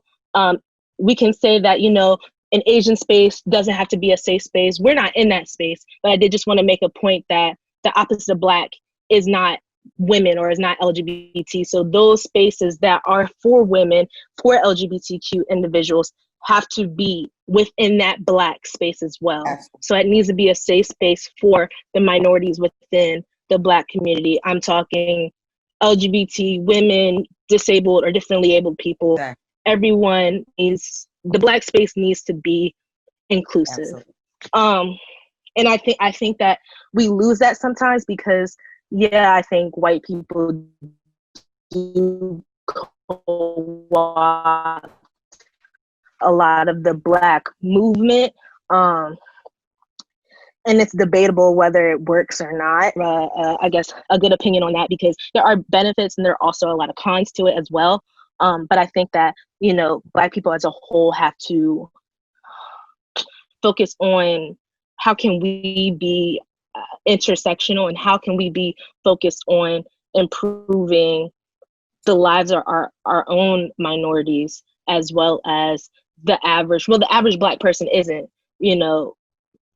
cisgender, straight, heterosexual male. It is whatever that person's identities are, and we have to remain inclusive on that front and create safe spaces so that we can all advance with one another.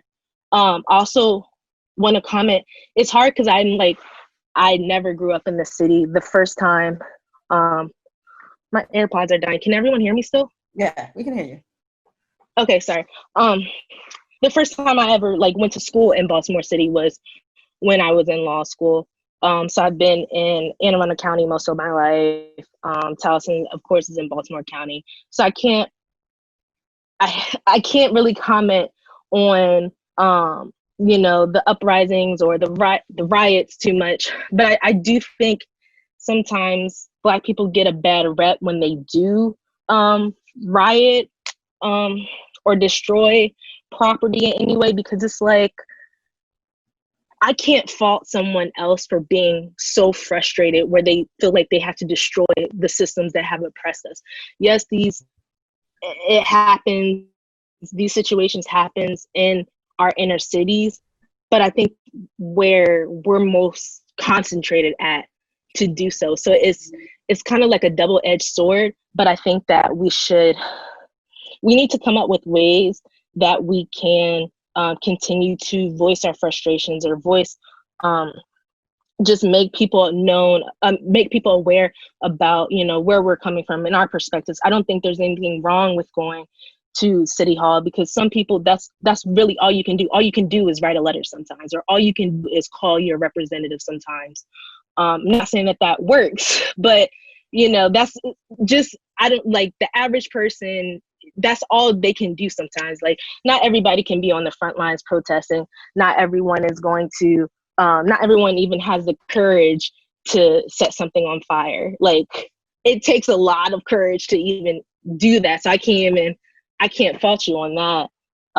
But I think that there's so many ways we can voice our frustration. There's a diverse, I think, just list of ways that we can go about change, and I think that they all collectively work. So it takes uprisings, it takes letters to Congress, it takes protesting, it takes all of this to make a change. So I think that I think that it's good in just a lot of ways. Yeah, there are cons, but I think I think Black people, especially my generation, are doing a great job of just remaining focused and also just being sometimes, being that person to, can everyone hear me still? Okay, sorry, my AirPods just died.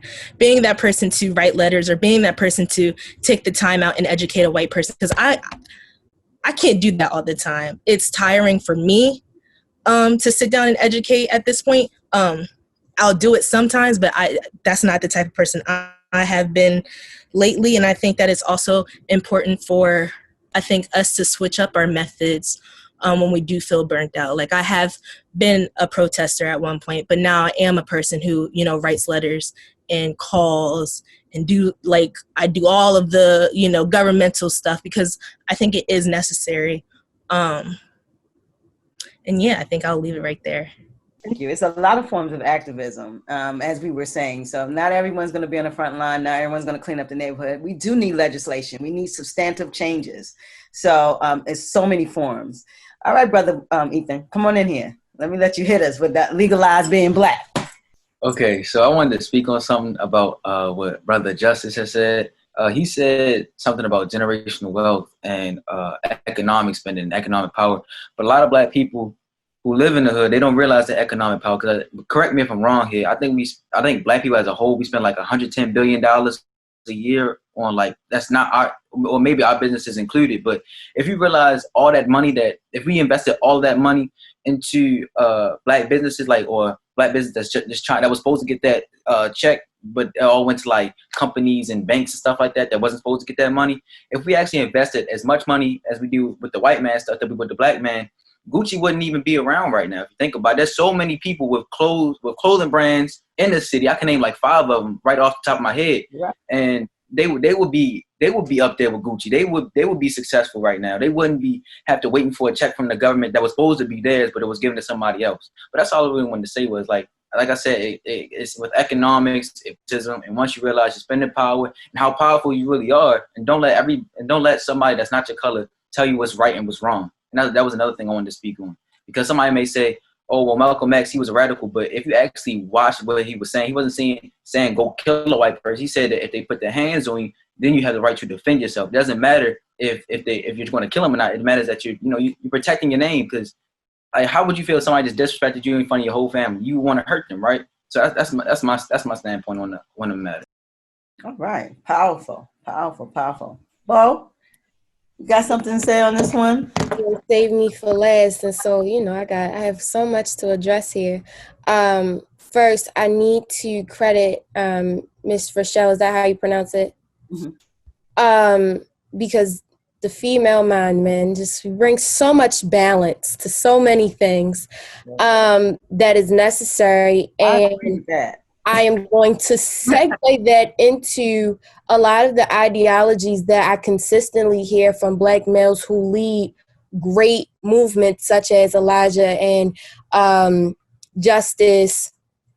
And even Ethan, you said something so important in the beginning, talking about how we're at such an economical disadvantage, which affects a lot of the reason as to why our communities struggle to support each other, right? Because when you start your business, and I'm going to use this on a personal level so that way in full transparency, we can really understand what I'm saying here, right?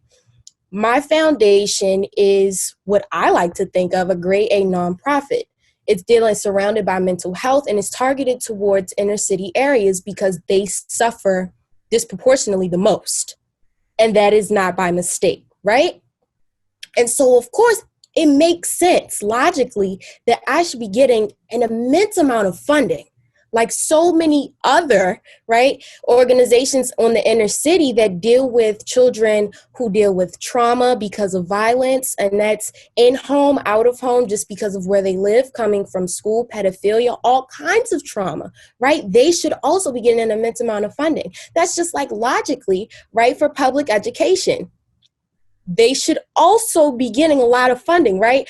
And so when we're thinking of things logically and what's morally correct and what's not, I feel like because as a community, we're so intelligent, we're such an intelligent people, so much so that we sometimes forget about the facts in between that affect us and have affected us for so long that it's going to have a bit of a turnaround time. And I think one of the advantages of our generation is that the movement has become so much bigger than us. I believe with my whole heart that we've been able to see the bigger picture, because the bigger picture, period, is bigger than us, because there are some Black people who truly prefer to date outside of their race, and they love their Blackness and they love their Black family, and they shouldn't be charged for that, and their Black card shouldn't be revoked, right? They should still be able to be a part of the movement and have those people, and people who aren't Black have those resources, because that's what they bring. Some of them, they bring resources, and resources are important. Because if you think about it, right, you cannot rid yourself of oppression without the oppressor. Does the space need to be full of white people? No. Are safe spaces important for Black people? Absolutely. And there are time and places for that, which is why we have people like Elijah, which is why we have people like Uncle T, which is why we have our Stokies. You know, those people create those spaces. And you're absolutely right. They shouldn't be welcomed because it's not necessary. No, you do not need a safe space, because this country is your safe space, whether you're poor or rich, quite frankly, because that's when classism comes in. Because even the poor whites, right, are going to get an immense amount of sympathy when they're on the corners and they have their signs. You know, Joe's going to get a lot more money than Mr. Andre, who was a vet, right? And so I think when you put all of these things on the table, when you put all of the cards on the table, especially when you talk about different forms of activism, right? And how far each form of activism can go, because sometimes it's not necessarily about the action, but how many people are behind that action, because there's power in numbers no matter what you do. And that has been a proven fact every single time. And I think what gets lost in translation is that us as a community, sometimes we point fingers way too fast. You know, we don't see results because you yourself may be trying really hard. You've been putting in the work. You have been consistent. You've been trying. You failed. You succeeded. And so at some point you get exhausted, and out of your exhaustion, you're now frustrated. And so you're like, well, you're not doing your part because I've been doing X, Y, Z, and you haven't, right? And now you're causing division. Now we're divided because I'm offended that you've pointed your finger at me, right? Because I'm not doing what you're doing and you're not trying to understand. So when we talk about community and we talk about loving on each other and we talk about what are the steps that's going to help change, we have to find that sense of community. Sense of community is communication, it's understanding, it's transparency, and it's honest, and it's trust. Because no, I grew up in the hood, believe it or not. But I was an inside kid. I was not off the porch whatsoever. I had my moments. I would go outside. I had my friends, and then I would go inside. I was not involved in too much. I didn't really know too much of what was going on in my neighborhood, and I was right there. You know, and a lot of people would assume that I've never seen Greenmount a day in my life when I've spent quite a few years, you know, on Greenmount. And what is disheartening the most is that if I were to go on Greenmount today, where I grew up, I would be looked at kind of crazy, like, well, what are you doing here? And so at that point, you're not even going to be receptive to the help that I want to provide you. What if I wanted to listen to you? Now you're rejecting that. And so sometimes it does take a certain caliber of person to be in those spaces to create that kind of safe space. Not everybody is going to feel safe with every Black person. You know, the saying, all skin folk and kin folk, it applies. It applies. And it's very important that we remember things like that when we talk about what is it going to take for our stepping stones to build again. What does building look like? We have opened so many doors in so many different minorities, women being one, and of course our brothers and sisters who are LGBTQ and disabled. And they bring so much because they matter and they are diverse. And a lot of times they get lost in our movements of building, right? Because some of our heterosexual brothers feel uncomfortable. And that's a part of that toxic masculinity that Dr. Anderson, I'm going to play it safe with your last name respectfully. That's a part of that, you know, and a lot of that can come from being molested at some point and not knowing how to talk about that, not knowing how to deal with that internally.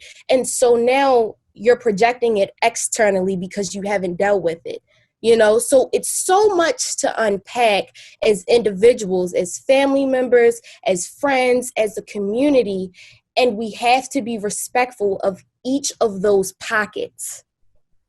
That respect doesn't always translate through each of these movements. They're all important. When you think about it, let's think of it like a plant, right? Soil holds a lot of different minerals that help the plant grow.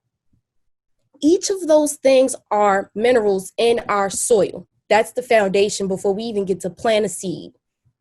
So we can't really get upset just yet if our seeds aren't sprouting because we haven't nurtured the soil just yet. If the soil is dry in some areas and it's crumbling in some areas, your garden will not flourish. If you do not shine light on your seeds will not grow.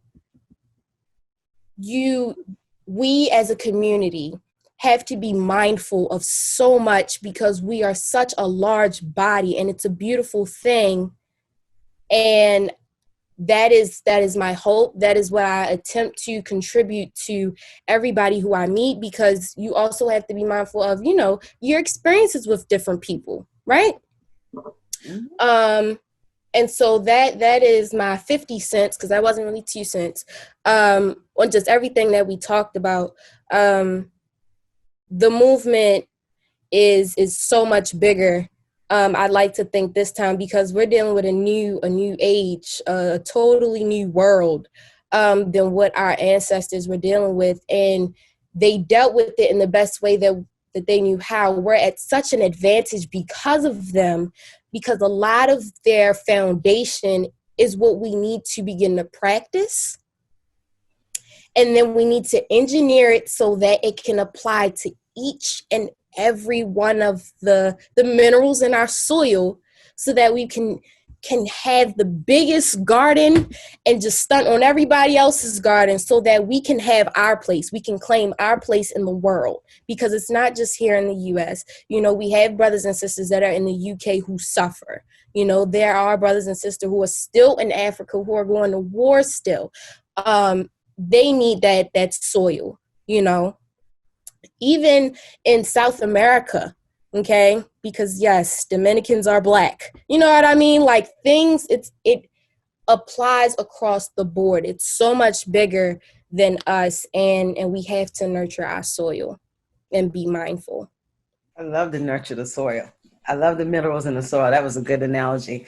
All right, so we're moving towards the 8 o'clock, so we're going to definitely get into more solution-based and solutions. I want to hear from the therapists, and definitely some solutions. But what I did see when you said something, Bo, about the homosexuals in the movement and heterosexual men, I saw responses from the men on the panel. So the young men on the panels, Elijah and Brother Ethan. So, you know, I always wonder about that, because King had everyone around him. You know, they were in such dire need, you couldn't really look at sexuality. You know, and Dr. King was a brilliant man, but he was known to be a promiscuous man. So, I mean, this is what history is saying. So what I want to know, we have to get past looking at sexuality and all these different things in our race as Black people, because we have so many divisions. And I think it's very important, especially as you're young, is to grow and be open to Black people, and not really the exterior things that they're carrying, just that they're Black and that we all have this shared experience. So I want to kind of try to unpack what I saw from Ethan and Brother Elijah. Elijah, can you come on in here and talk about? Most definitely. I think people have been talking to me ever since I stopped talking. So many things. But I'm gonna start with what you said, because you started with that. Okay. What I would say is, I think it's a myth that homosexual Black people are not accepted in the Black community. I was in high school. I was in middle school. I was in elementary school. I was in the hood. Homosexual Black males in particular are extremely accepted among Black women. Homosexual Black, we have multiple homosexual Black males in the Black church. We have multiple homosexual Black males among us in our families, our uncles. So I think that's a myth. And I don't think that I think we get wrapped up in the whole idea of toxic masculinity that straight Black men have to justify or have to let people know that they accept homosexual Black men. I have a brother that became my sister. I have a transgender. I don't have to justify like accepting straight Black men and then homosexual Black men. And then what I would say is that far as Twitter, far as Instagram, we say these people get lost in the movements, but I don't believe so. I think it's the moment right now. They on the stage. LGBTQ, that's the stage right now, is that they have a voice. So I don't have to like speak for homosexual Black men or homosexual Black women. I think they have a platform to speak for themselves. But what I will say is let me get it out. Let me get it out because we like to do that too. We like to make sure that women are respected. But when somebody says an opinion that is ulterior to yours, then it's like, let's jump in there and cut them off. So let me finish. What I would say is that also I think is highly disrespectful or just wrong to imply that Black male straight passion is toxic, because that was the implication that was made. The implication that was made was that the fact that I'm passionate because I love my people and I disagree with a lot of the things that's being proposed as solutions for our community, because I disagree with that, that's toxic, or I strongly disagree with it. And that's honest, I strongly disagree with it. No, I think we do have to love, when it comes to love, I do think we have to love all of the people that's a part of the Black community. And I think we do a good job of doing that. But I think we get into these debates because of our own insecurities and our own traumas. Like, who even said anything about homosexual Black males? But let me say this. Far as like the solutions that's being proposed, we saying, oh, all solutions are made equal. Legislation, protesting, school reform. I don't think all solutions are made equally. We got 80 years, 90 years, if you to be on this earth. I don't think all solutions are made equally. I think some solutions will get us to be in the same situation 300 years from now. I think some solutions we shouldn't waste our time doing it. And I'm open about saying that. I think we need to not focus so much on whether school reform is the big deal. Everybody, all our Black talent is focused on school reform.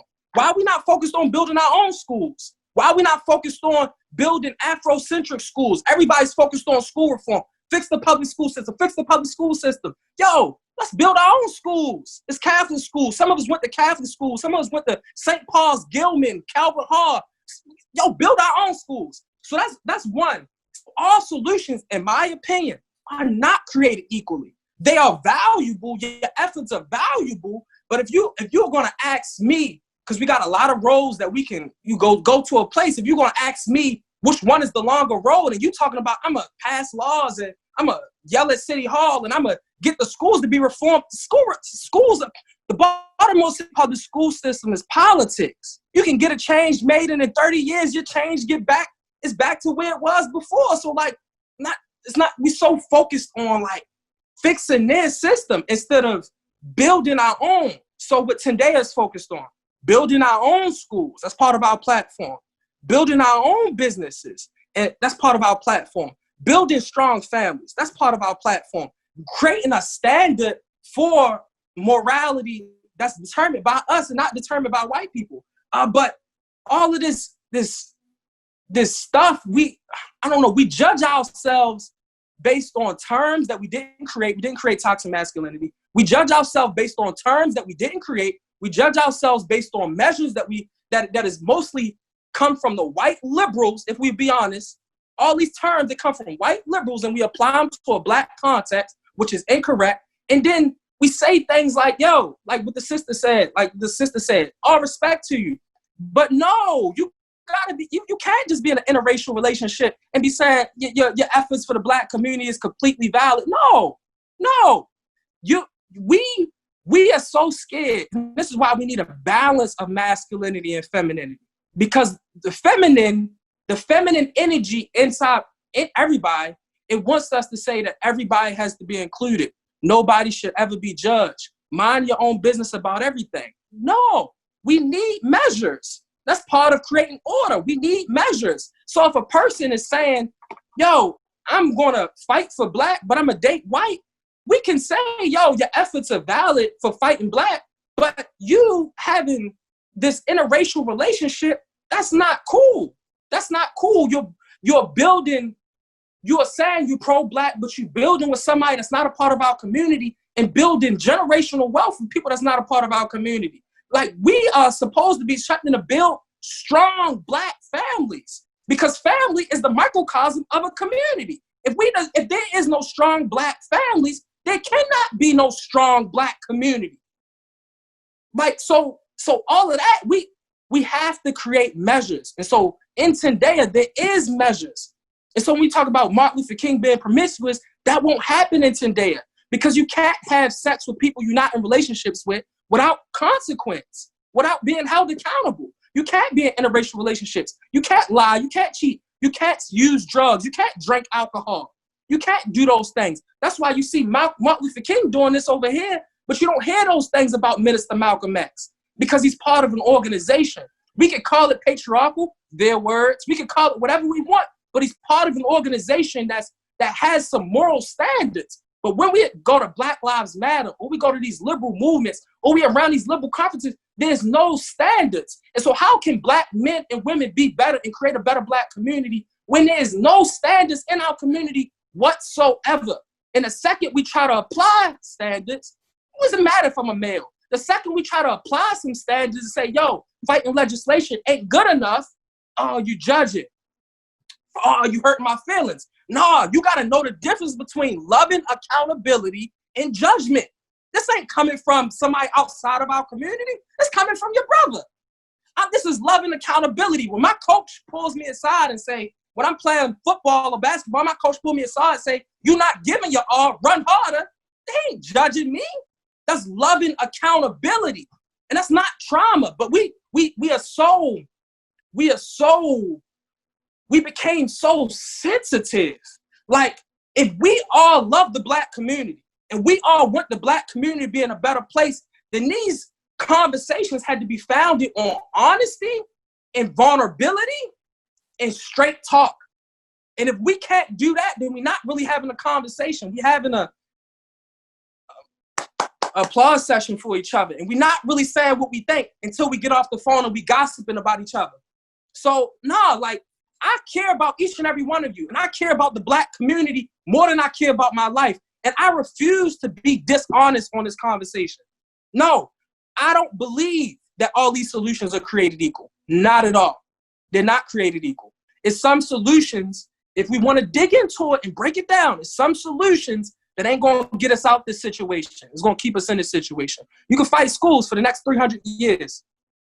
Fight their schools for the next 300 years. But we're not going to really get something until we start fighting that uphill battle and build our own schools. We can fight the fact that the government is doing us this way or doing that way. But until we build in ourselves so that we can defend ourselves physically, economically, mentally, socially, culturally, from that stuff happening, then we just talking. And so I'm not going to ever be in agreement with those solutions. I think those solutions have done what they could do. This is not the sister said it. This is not Martin Luther King time. What law are we trying to get passed? Drugs are already illegal. Let's get them out of our community. The brothers is carrying, they already illegal. Let's get them out of our community. Like, what law are you trying to get passed? You're not going to legislate our way out of poverty. We're not going to legislate our way out of poverty. The Koreans are there. The Indians are there. And if you want your community back, you got to economically fight for it. You got to build businesses that are superior to theirs and hire our own people and shop Black. Those are standards. And so anything else other than that, to me, it's just talk. That's how I feel about it. Completely powerful.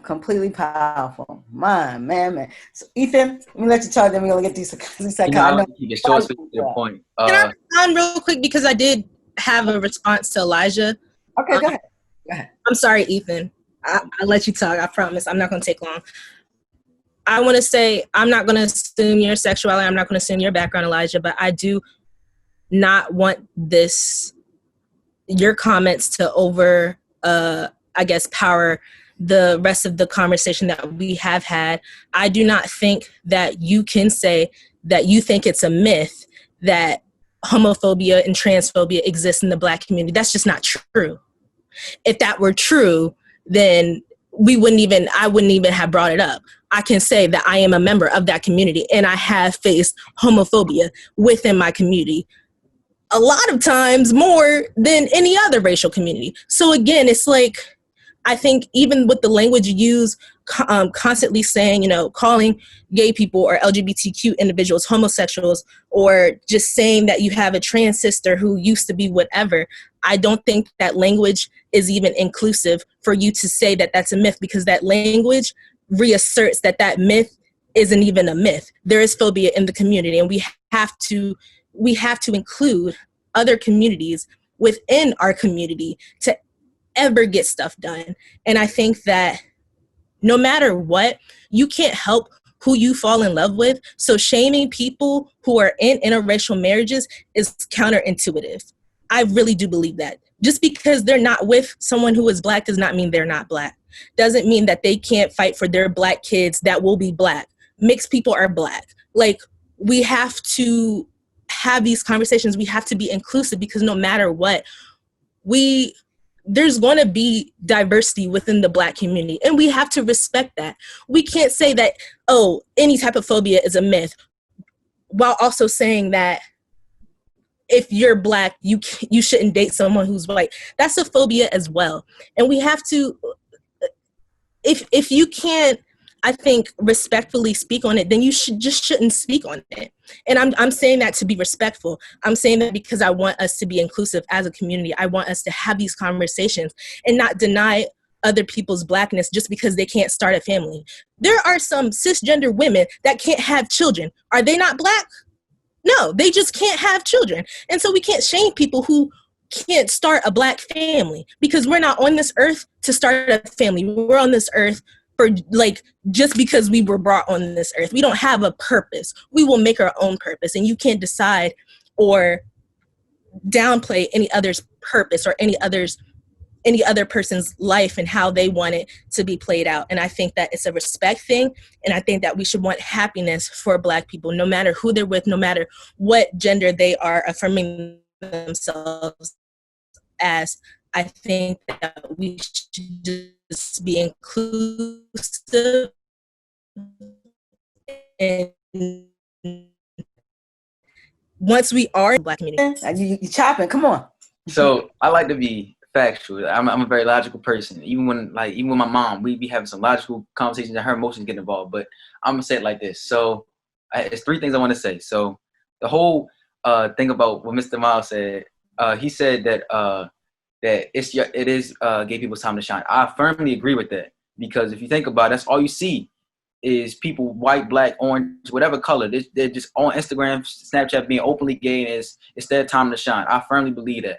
Now, with the thing with Black people, though, this is my second thing. So it's been many times that the government or just the FBI, CIA has tried to eliminate the Black race, with their trials in Oklahoma, where they was giving people syphilis and going to Africa, giving people AIDS, and find out that they our genes can deny AIDS. There was times where Richard Nixon's advisor, Henry Kissinger, who was openly racist, he was a member of the Ku Klux Klan, he said that the only way that we could eliminate the Black race is by having them lead the LGBTQ plus initiative or movement. And that's all you see in social media is people that are being openly gay. And I feel like that, yes, it's y'all time to shine, but logically speaking here, it may be helping y'all, but it's also destroying the whole entire community. Because think about it, that's our American mindset, not a Pan-African mindset, where it's helping the whole community, not just a hand-picked few of our community.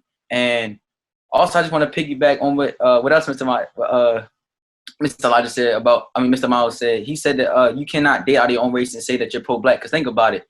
That person, you could be, because if you go back in history, like I said, being logical here, the reason why white women would date black men is because they wanted to whiten out the race. And they realized that that wouldn't happen because once you get melanin and you and the sun are intact, you're going to get darker eventually.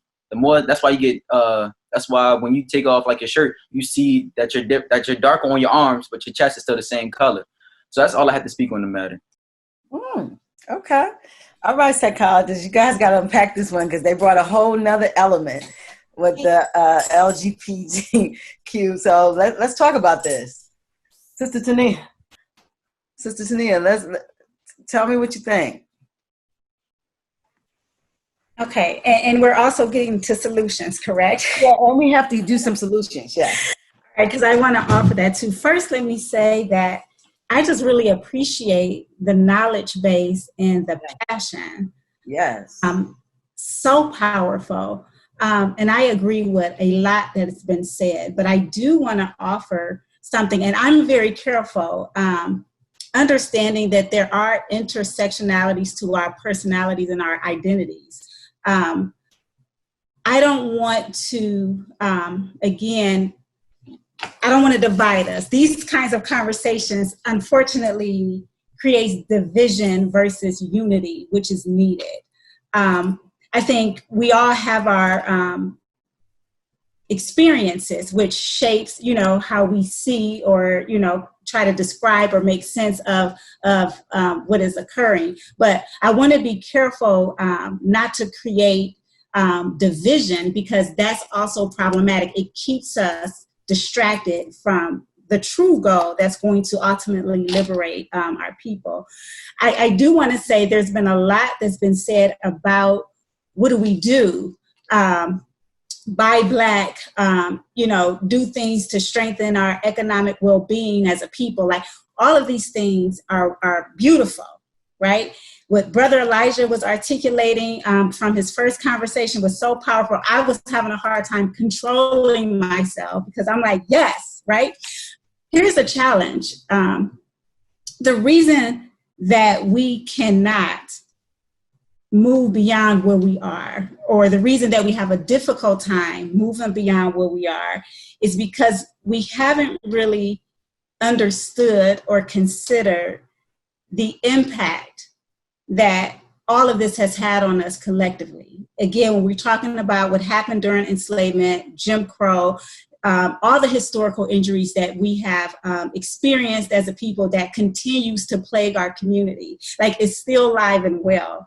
And the reason that we can't do a lot of the things that we know, because here's the thing, it's not that we don't know, but we're having a hard time putting it into application and making progress. And it's because, unfortunately, internalized racism is real. Internalized oppression is real. What I mean by that is, on a conscious, deep-rooted level, the majority of us have bought in to white superiority and Black inferiority. And if you hold that construct deeply ingrained in your psyche, it's going to be a barrier for you to be able to do the things that's going to promote and liberate the Black community. Right? So it's demonstrated when we're talking about, well, buy Black. Well, if you go to a Black restaurant and have a bad experience, you say, you know what, I'm not dealing with Black folks. But you can go to a white restaurant and have a bad experience and even experience racism, but you return to that white restaurant. That's white superiority and Black inferiority. So again, in all of the examples that everyone was sharing, that's what keeps coming to mind. What's in the way is internalized racism. And until we can understand and consider that, we're going to continue to have a hard time. So what do we do about it? Here's the thing. We have to begin to educate ourselves. We can't be concerned with educating white folks, right?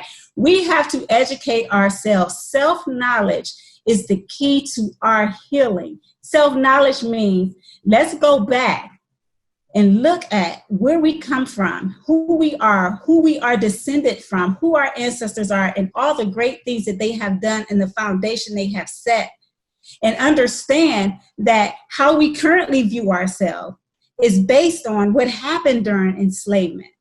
what happened during Jim Crow, all of these historical injuries where we internalize these messages, and then we see it play out in the media, right? Even when we think we're being proactive or we're educating the community, there's a psychological impact when we see our people brutalized, devalued, dehumanized on social media, right? We think we're educating, but it's really impacting us negatively. And so again, internalized racism, white superiority, we have bought into that to some degree, and Black inferiority. Until we can really unpack and really understand how that's playing out, we're going to continue to have a hard time moving forward. There are 3 different things that I want to just briefly touch on as it relates to solutions that is grounded and rooted in African healing strategies. So the first one that I really want to talk about is what was offered by one of our Bibles, Dr. Wade Knowles, one of the co-founders of the Association of Black Psychologists. And he talked about this whole African concept of Zolo Up, which means love. And it really serves to activate our self-healing capacity. So the more love that we show for ourselves and for our people and our community is really going to begin to strengthen our view of self and our knowledge of self, where we can begin to really deconstruct these white superiority ideals that we have been internalized and socialized to believe. So that's very important. And there are 5 things in particular that he wants us to focus on. The first being remember. Remember who we are and where we come from. Again, pre-enslavement. How were we on the continent, motherland, where everything originated and was created, right? Who were we and what did we value? We have to remember who we are and where we come from.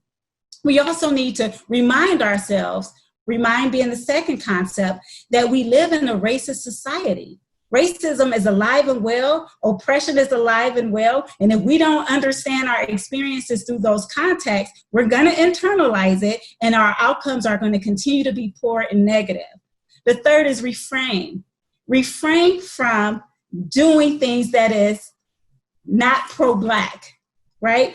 Refrain from being white, Eurocentric, and interjecting those ideas and values within our Black community that is not intended for us, that hasn't worked for us. And us, the people who are trying to assimilate or trying to adopt and really live by Eurocentric values and ideas, and again, there's research to support, that really is problematic in terms of who we are as a people. Is not congruent to our experiences, is not congruent with who we are and where we come from, and is really the root cause of a lot of the psychological distress.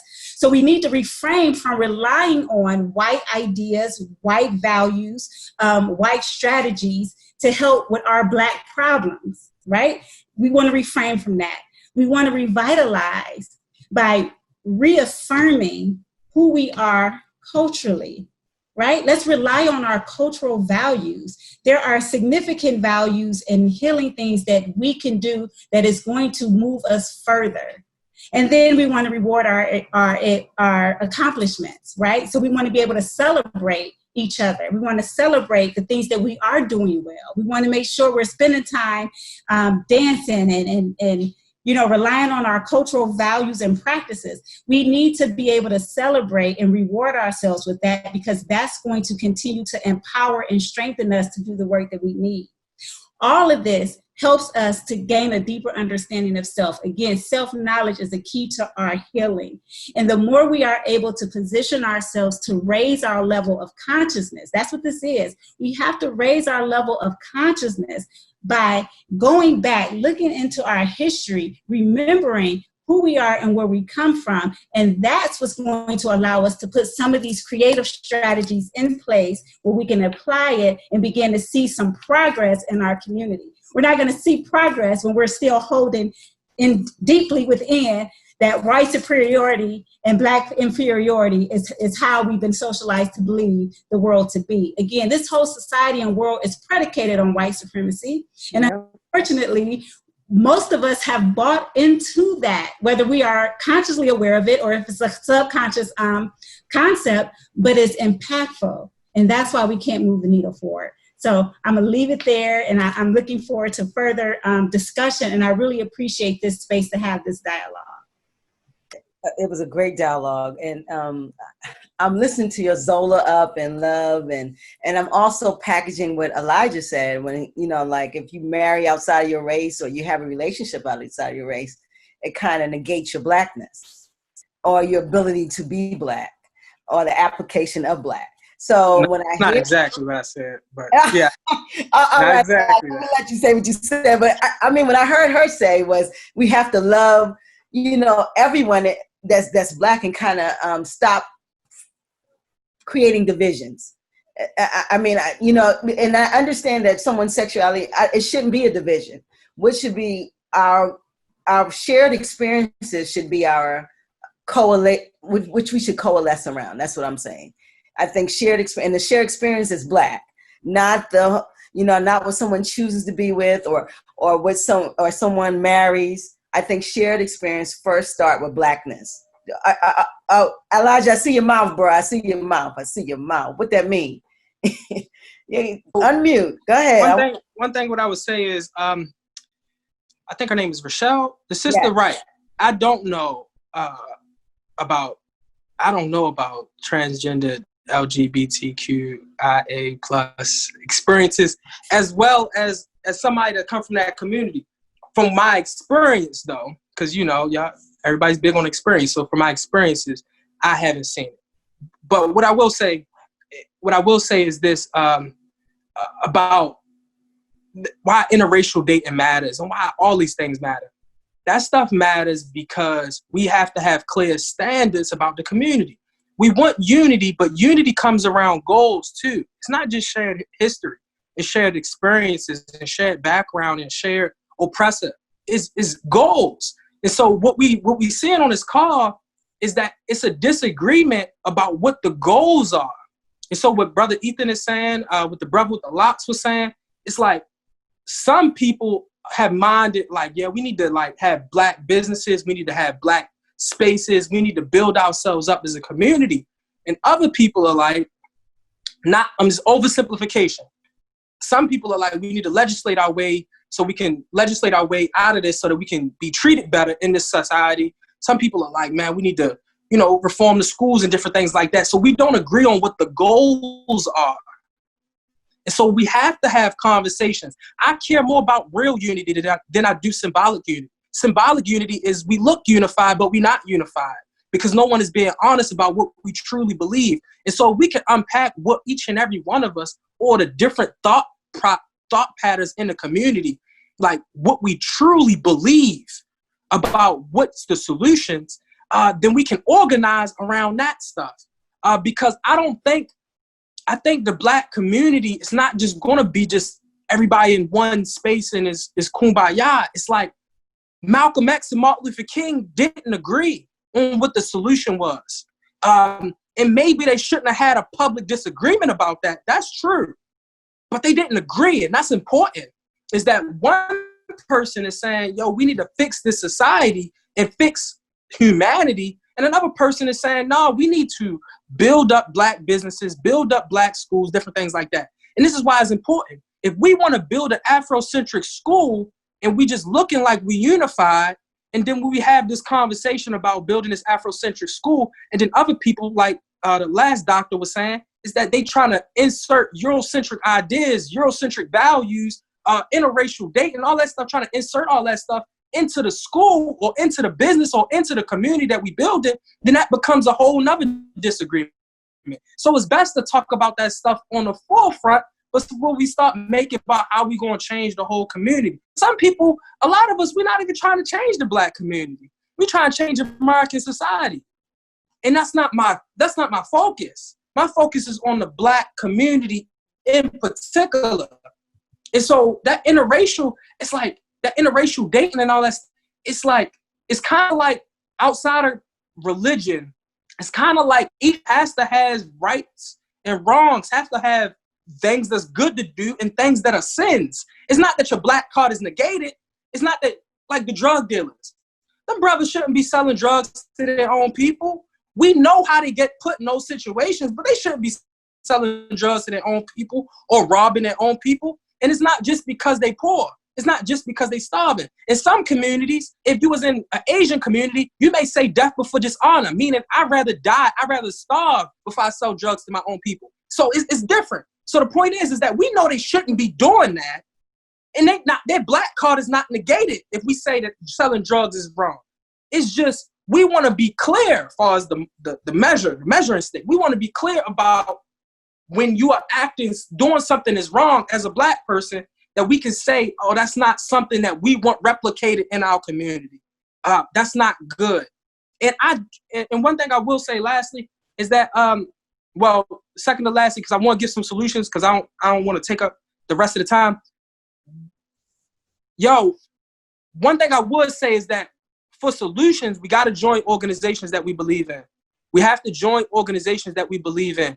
Even if we disagree ideologically, there is easier to unite 10 organizations that have 10,000 people than unite 10,000 individuals. It's way easier to unite organizations than it is individuals. And so don't stay on the sidelines. Join an organization and dedicate your time, money, energy, whatever into that. And try to get your organization to unify with other organizations. Because we're going to continue to have this debate. But if Malcolm or the Nation of Islam would have sat down with the SCLC, Martin Luther King's organization, or SNCC or CORE, then it would have been a different situation. You can't have this debate all the time and expect us to be unified.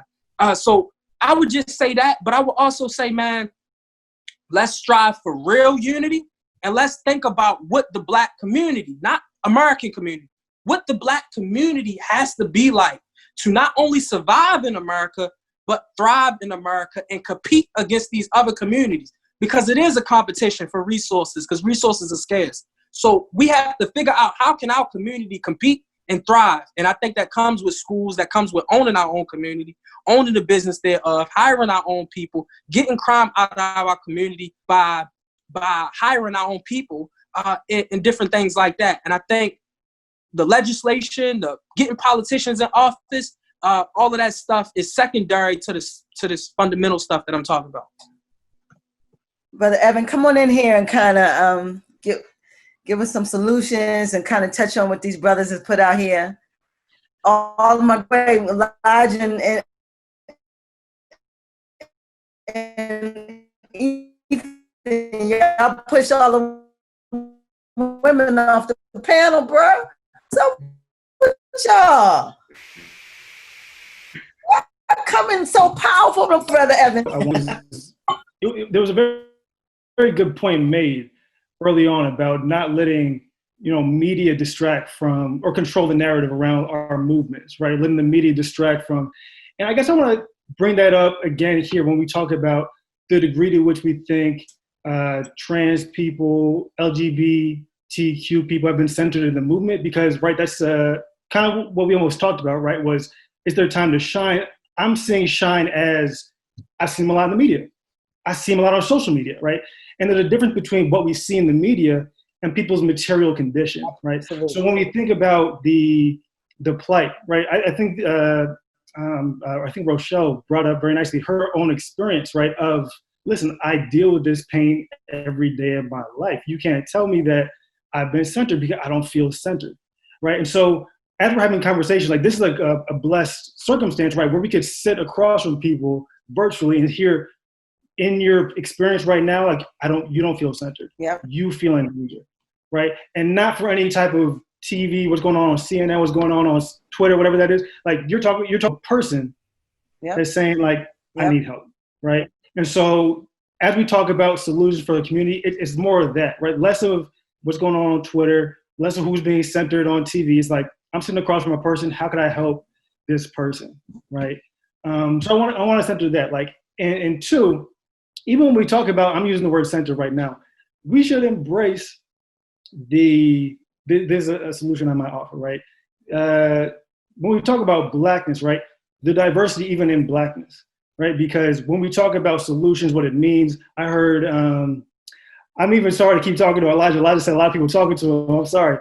But we talk about the primary versus the secondary ideas, right? I'd almost reframe that, right? I liked how you discussed initially right, if Martin and Malcolm have been able to sit across from each other, right? Because historically we see consistently ideas and people being framed in opposition, which I would argue is like Eurocentric, right? Either you're Malcolm or you're Martin, right? Either you're Garvey or you're Du Bois, right? Either we can keep going, right? You see that. And kind of what you brought up is the idea lies with both those rich ideas. Like, we have this space to contain both of those, right? Both and, right? So how can we take both of these ideas, right? Our minds are complex enough that we can hold the complexity of these ideas, put them together to form these new paths forward, right? Because honestly, the Nation of Islam, they don't have all the ideas. That's just a fact of the matter, right? We're here from the Association of Black Psychologists. We don't have all the answers. I'm gonna be honest, right? It's about being in constant conversation with people from different experiences, different backgrounds. And with that set as the stage, I would also argue just in terms of thinking about things as this is the primary idea, this is secondary, right? It's the idea that we got a lot of Black people, right? You can have people arguing for legislation. They're important, right? John Lewis, the work he was doing was important, like central. And at the same time, the work that you people are doing in your own communities every day, just existing, that's also just as important. I don't want to frame it as one is primary and one is secondary. There's a whole lot of troops on the field. There's a whole lot of players on the floor. I need a center and I need a point guard, right? One is not more central than the other. Because with that in mind, like, this is just a lesson that I learned from looking at some of my own like Haitian history, right? You can look at Toussaint, right? Toussaint Louverture, right? Haitian first Black Republic, right? A lot of people don't know he thought of himself as a white man in a Black body, right? He was, exactly, right? He was embedded within the system of white supremacy, held a lot of anti-Blackness. His whole idea for the revolution, complete Haitian independence, it was he wanted Haiti to be recognized by France, right? He wanted to be ingrained into a French system. That was white supremacy. And what happened to him, right? They kidnapped his kids, right? And he died in a French jail, right? Died at the hands from white supremacy. Right? Second, this was personal to me. A lot of people don't know, like, my great-great-great-great-grandfather, right? Jean-Jacques Dessalines, right? The person followed immediately after Toussaint Louverture, right? His whole idea, he gave us the flag, right? He said, I need to get all these white people out of here. I don't want anybody here. Kill them if they're here. Redistribute all the wealth. He was killed by Haitian people, right? He was killed by Black people, right? So the issue is not primary or secondary. It's anti-Blackness as it exists in our society, right? Whether that's coming structurally from institutions, from governments, from white people, or whether it's coming from our own community. And recognizing that we do have the diversity of interests and genius to address all of those at the same time, and not necessarily thinking about it as this is one, this is the other, if that makes sense. A lot of sense. You're saying that we have to work on our Blackness in concert with every piece, with legislation, schooling, anything that for the Black body, we need to make sure we work in concert with that, and not one's primary, one's secondary. But I hear Brother Elijah saying that we're sick and we need to deal with our own personal issues and then think about secondary, like the political. And I understand what he's saying. But you're saying that they're both valid. You're saying they're both valid. I get it. I just want to say also, I'm sorry, Elijah, I promise after this, you're going to be good. I got the answer. We're coming back. It's just that when we talk about values, right, and you're saying we have to have honest conversations, but even in that, they can be dynamic, right? Like the values that might be good in Baltimore, right? I'm not from Baltimore. I wasn't raised in Baltimore. I'm from the suburbs in Long Island, right? The values of what it looks like to be Black, embrace my Black, it's going to look different, right? It has to look different, come in a different circumstance. My own protection, my own sanity, the values might have to shift, right? What I emphasize might have to shift if I want to survive, right? I know a lot of Black people in Miami, Florida. So to be honest, half my family is Haitian, right? So what it looks like to be in Miami and Florida, right? Negotiating citizenship as a Black person, that the values might have to shift. They might have to look distinct. Maybe there's certain core things like respect and love for one another, but in terms of the emphasis, right, and the exact conversations that are happening, those are going to always be shifting. Those are going to always be changing. So how do we have these conversations with each other in mind? Zola up, like Dr. Lodge said, while at the same time recognizing that the problems, the solutions are going to be in constant flux. It's like water, right? It's going to be constantly running, and just embracing that. Powerful. All right, Dr. Addison, take us out of here. Yes, indeed. Thank you. Thank you. Appreciate it. Man, just feeling so moved by everything that folks have shared, such deep and profound, insightful thoughts and comments. And I really just want to, what I want to hold is how we can continue to bring all of us together and recognizing how much collective wisdom that we have in this space and really grounding us within that, while also like appreciating the unique divergent ways of thinking about the solutions and the ways to move forward. And like folks have said, we can hold there's a dialectic, we can hold there's a complexity and a dynamic around how we move forward. And that's okay. So it doesn't just have to be one solution. It doesn't have to just be one way to move forward.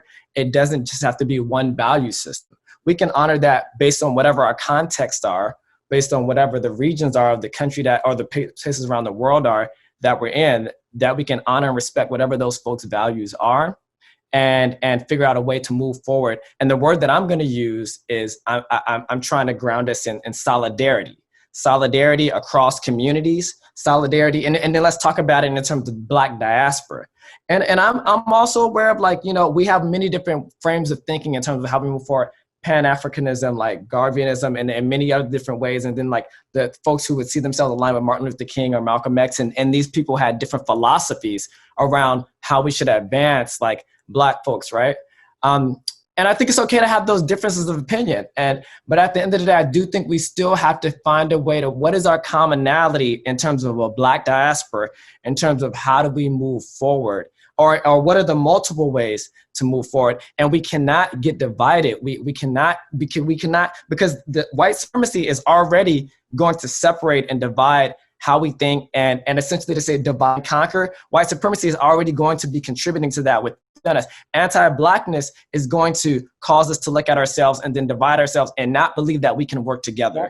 And all of these things are going to undermine and sabotage our ability to be able to unify and move together. So we got to kind of stay locked in with, like, even while we have our unique views, how can we like understand each other? How can we actually listen a little bit more closely? And how can we understand each other a little bit more deeply? And part of the way that has to start, it got to be grounded in love. Like, folks, on this call right here, even right now, it's got to be grounded in love. And I'm feeling this because I'm thinking about our women that we had on the call. And as Black men, especially, we got Black men and women, we got to be empowered. That's one of the dynamics, the identity politics, but we can't be divided across the gender stuff. We can't be divided across the sexual. That's okay to have differences of like how people might think about all the identity politics, but we cannot alienate each other. Like, if we try to move together, because we can't afford to as Black folks. Like, so we need all of the people who are connected in the Black, like in our Black identity in any way. We need those folks. We don't necessarily, we're not dependent on non-Black folks to advance, but we need to be calling in our Black community in a way for how do we move forward through these times. We have to, right? And so the way and not that my perspective is right or anything, but I hope that when I'm thinking about even what happened on our call, the process here. So we had, I think her sister Rochelle, she spoke about her experience. She was actually really vulnerable and transparent in that. She talked about how she felt unseen and invisible and at harm, like, and I think she said in terms of identifying as a member of LGBTQ within the community. And so I see her and her pain and that, and feeling invisible and unseen, right? But then I also hear my brother Elijah, so profound, so powerful, insightful, talking about a different type of like pain and harm that and I don't know how Elijah identifies, but I'll just say what he was speaking towards the issues is in terms of like cis hetero Black men are also pathologized in a different way, where cis hetero Black men are constantly scapegoated and told that they're patriarchal, and they're blamed and they're unfairly labeled as hypermasculine and patriarchal and toxic to all other communities. So there's a blame, there's a misattribution of the harm and the violence that's occurring in our communities as being all layered onto cis hetero Black men, when that's actually not accurate and it's not the reality. And I'm gonna tell you, when we say let's speak facts, my brother like Ethan right here, I appreciate he said let's speak in facts and logic, because so many times when we're having these conversations as a community, we're only speaking from our anecdotal personal experiences, and we're not speaking grounded in research. We're not speaking, and it don't got to be an academic peer reviewed article, but we got to read something. We got to look at, cite some facts, some statistics. And like right now, I'm not pubbing this book at all. But like when people talk about Black men, they don't have a full accurate account of Black men. But this is the one of the books that has most accurately, by Tommy Curry, that has most accurately. What is that? Man Not. It's called The Man Not by Tommy Curry. That has done the most thorough analysis of like understanding Black men from many different identities within this U.S. context and also internationally, in terms of understanding statistics around the harms that Black men experience, the harms that are said that Black men like perpetuate, which is actually really inaccurate in terms of how white academia talks about it, in terms of like scapegoating Black men. So this gives a really good account of really creating a more accurate narrative of like how we should really be viewing Black men, and talking about Black men in these spaces. And what just happened, even transpired on this call, was an example of that. What was the dichotomy that happened was Black men placed, cis hetero Black men placed in opposition to our LGBTQ communities. But then that distracts us again, and it undermines us from being able to unify and move together. Now, I respect what I appreciate about what Elijah was saying, and I think all of us had important points and wisdom, right? What I appreciate about what Elijah is doing, which a lot of people don't do, is Elijah is at least being honest about what his values and his views are, even if people don't agree with it. Like, and a lot of times in our Black or non-Black communities, we'll be saying something, but we're not saying what we really think, or we're not being 100 about what our actual beliefs are. So we can't even begin to arrive at getting on the same page because we're not speaking on whatever we see as our own truths. So I can see Elijah is at least trying to speak from his own truth. Not that has to be everybody's truth, but I feel Elijah speaking from his own truth. And then I feel Rochelle speaking from in her way, her truth. And then, so in other words, truth is relevant. So we can't denigrate Elijah or Rochelle or whoever for whatever their truths are. We have to, especially if that's not our personal experience. We have to. So we dealing with that. That means it requires a little bit more work from all of us, right? It requires more. That means that, that I got to be willing to like understand all the other communities that I don't personally identify, or at least try to understand and not speak or denigrate them before I at least understand what is the reality of statistically and the materialistic conditions that those communities, and we all have to be committed to that.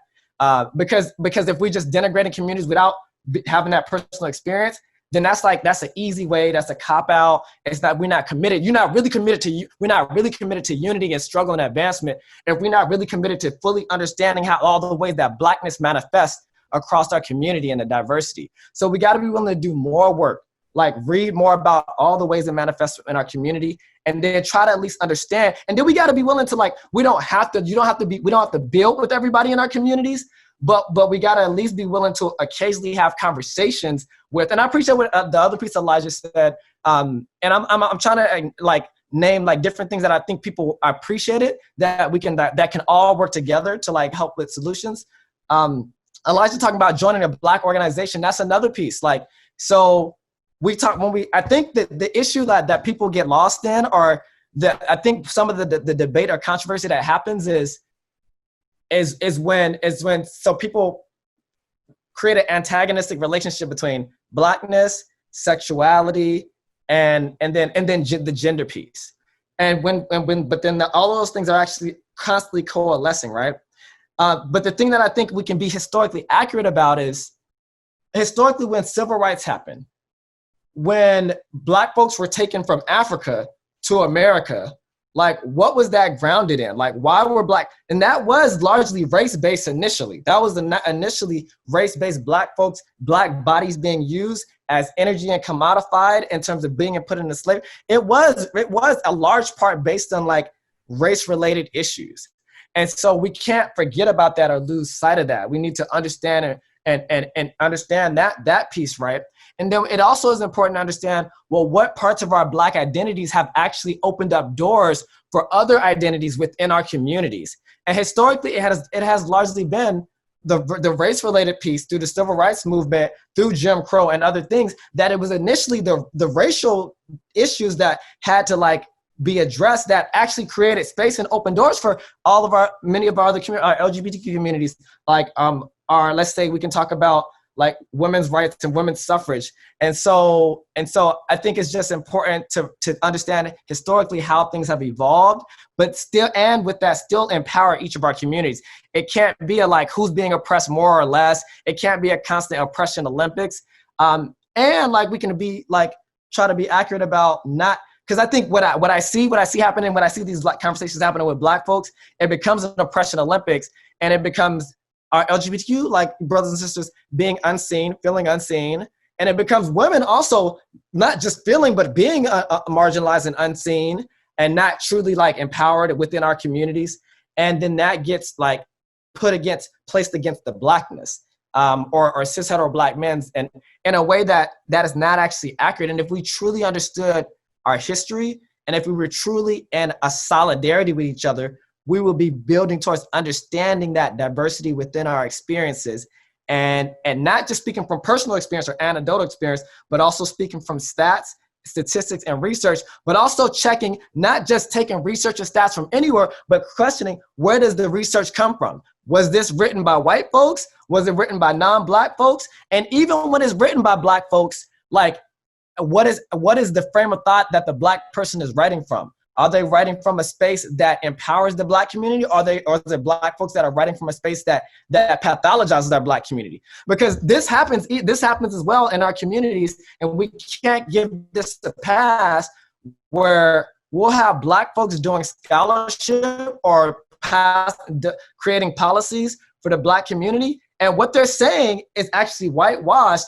Or if we heard a white person say the same thing the Black was saying, we would never let that be accepted from the white person, but we give it a pass to Black folks because they are Black. And we have to, when I hear Elijah talking about standards, I do think that is one of the standards that we have, that even when we are Black, we have to constantly interrogate, how are we understanding each other? How are we understanding our communities? What are the theories that we're using? What are the practices? What are the values that we're forming?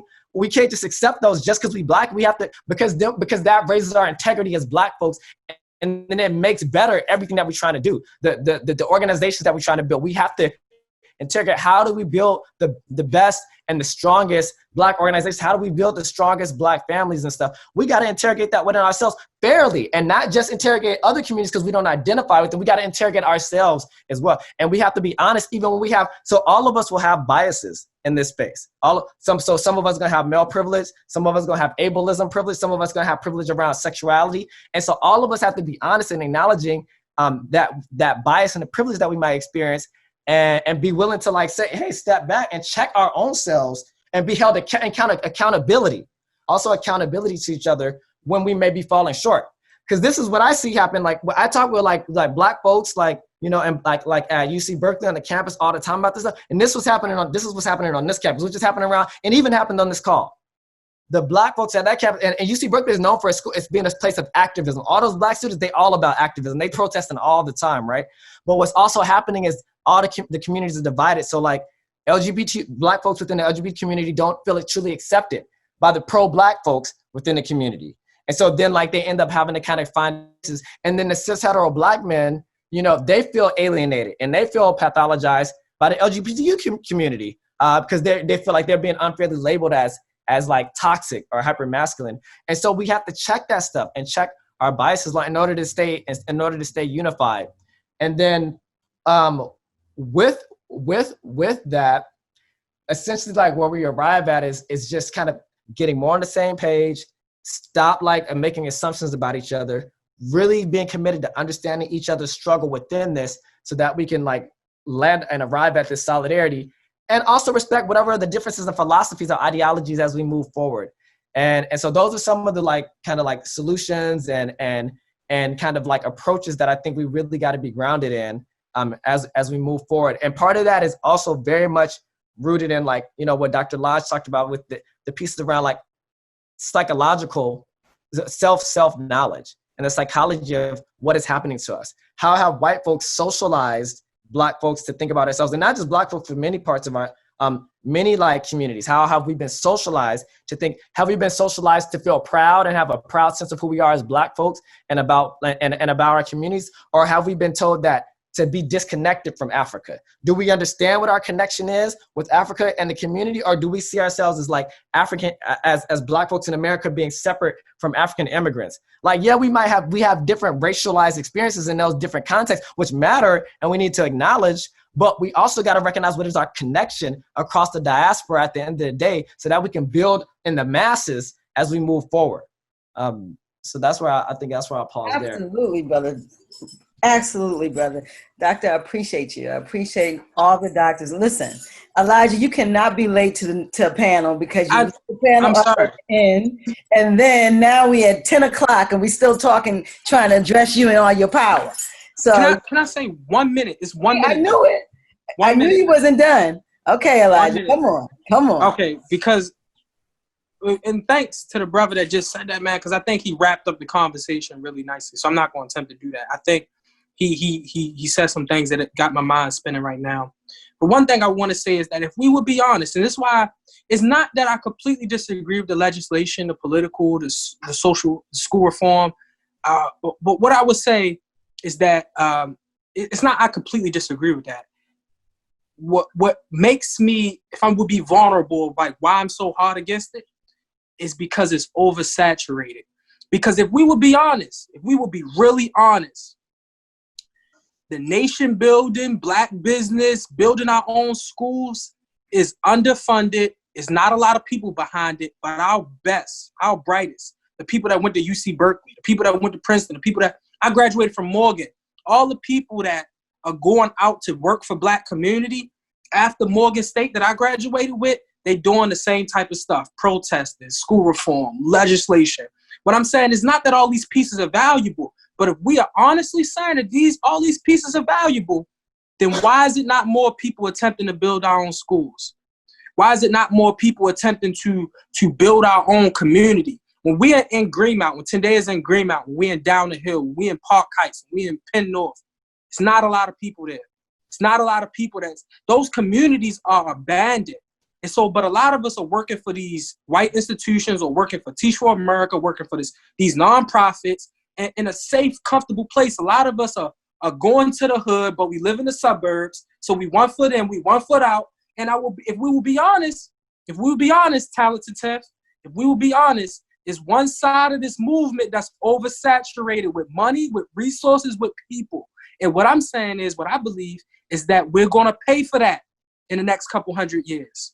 It's not just that you're making a choice. It's that we're going to pay for that if we fund and give our manpower, give our life energy to this solution because we're comfortable doing it, and then we don't attempt to build our own schools. There's a couple people. It's a bunch of people that's trying to build our own schools in Baltimore City. They didn't even graduate from high schools. They would greatly benefit from the energy and the smarts and the brilliance of these people that got doctor's degrees. But they don't have the support because they work for Teach for America and work for all these other places. These white people that's willing to pay them to do this research. And so what I would say is, it's not just that like this side is over here and we just making choices and all positions matter. Definitely. But if all positions matter, I need more people that are Black, that are intelligent, that are on these panel discussions that I be on.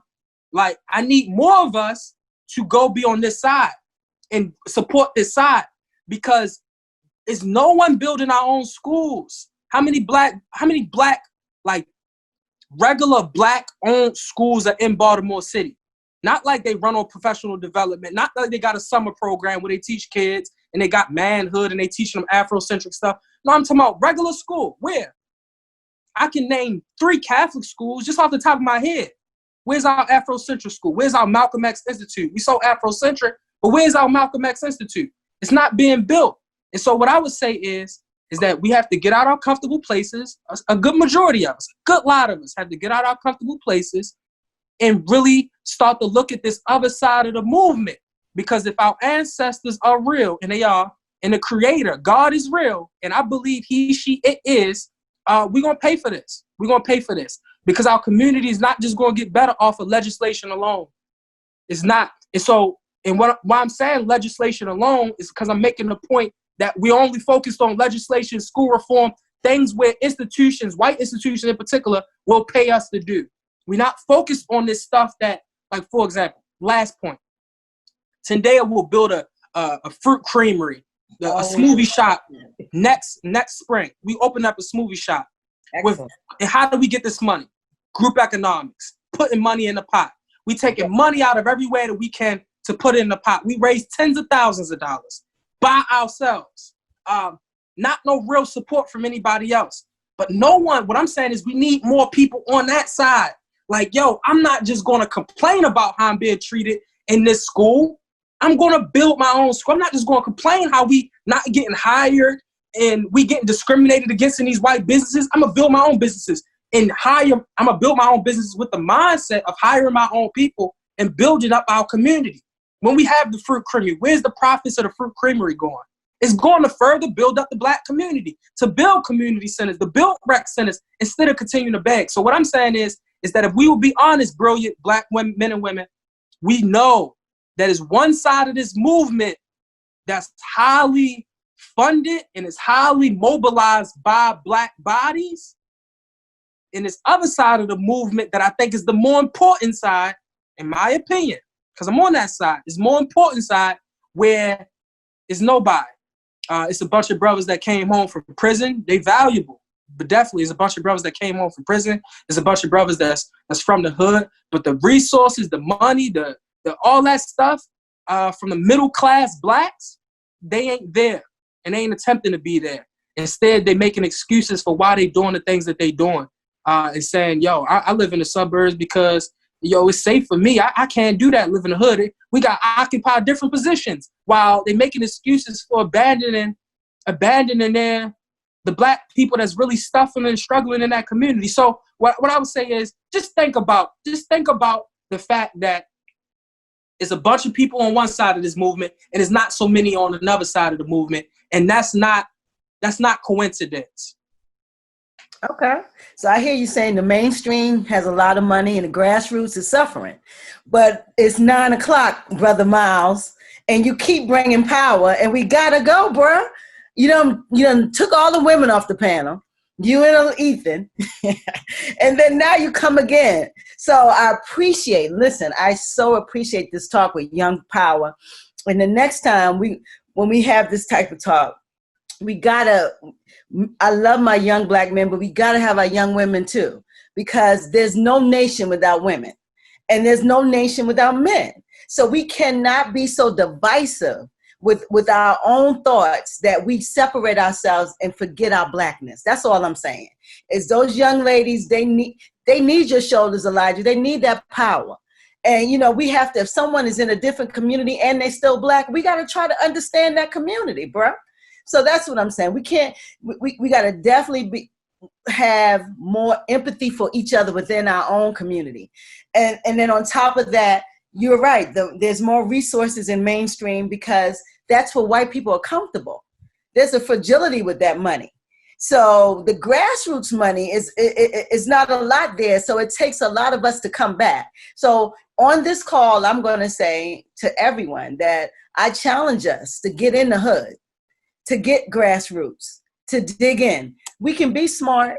We can apply our degrees and how great we are to everything. But we got to get with the people who actually are suffering. And you're right, Brother Evan and Dr. Addison. There's different places of this struggle. And we need legislation and we need a lot of different things. But we also need to now connect with the hood, because that's where the suffering is coming from. We got to connect.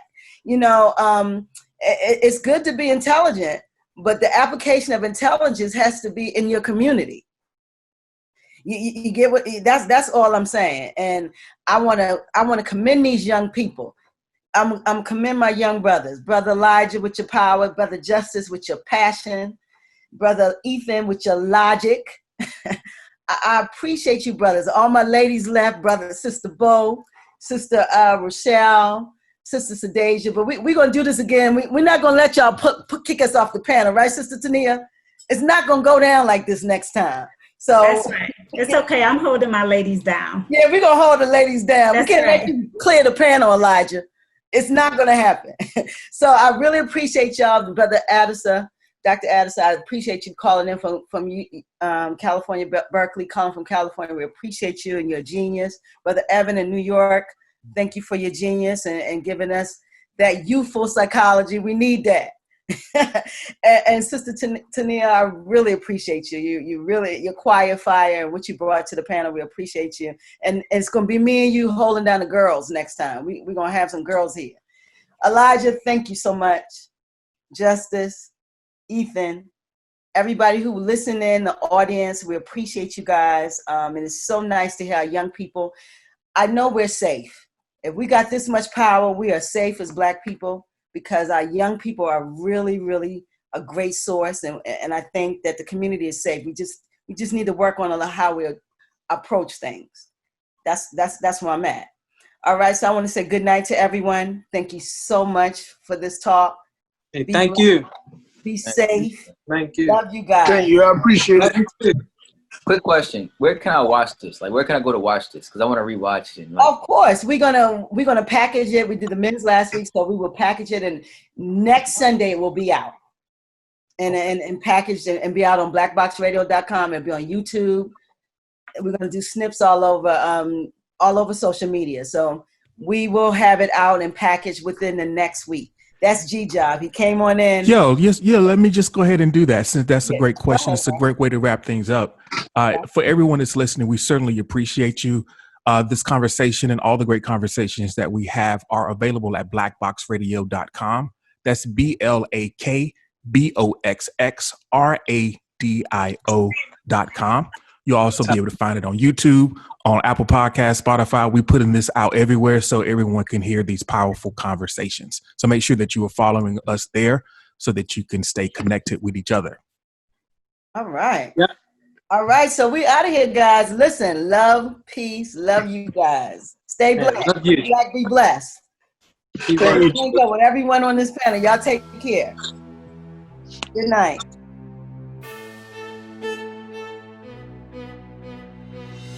All right.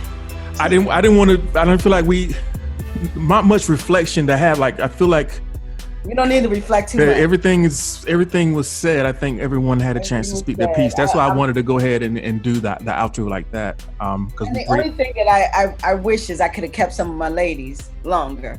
Well, I mean, in fairness, they stayed the amount of time that we talked about staying. So you know what I mean? Yeah, it did go a little long, and I was quite surprised. But that power at the end Elijah brought definitely made the panel spark a lot of talk. So we don't really have a lot of reflection. This was a great depiction of the youth in Baltimore and the conversations that young people are having with psychology. And this is mental. Did you know this was Mental Health Awareness Month? I didn't even know that. Yes. Mm-hmm. Okay, well, I learned something today, and so I enjoyed this. I really did. So I don't have any more to say. I'm out. All right, so listen. This is the last installment of the BLaKForeCast Series, After COVID, After Protests, Existing as Black Lives That Matter. We had the first part has now been released on BlackBoxRadio.com with the women. It was all professional, a great conversation with women. And then we had on last week, the 16th, we had a conversation with men, Black men. And that will be out within probably this week, right, G? Sunday. Well, by the time you see this, it will already be out. Yeah, it's going to be out. and then we're going to then put this out. So this is a 3-part series, all women, all men, and then young people. So please tune in and subscribe to BlackBoxRadio.com. Come on. Subscribe. We need subscribers. And our YouTube channel, we're looking to get to 100, right, G? Yeah, so we can get that fancy title. Come on, family. We're giving some information out here, Black information. Come holler at us. So, listen, this is it. We're out. It is 7/23/20. Yep, that's when end of the BLaKForeCast Series. We out. Peace. Deuces.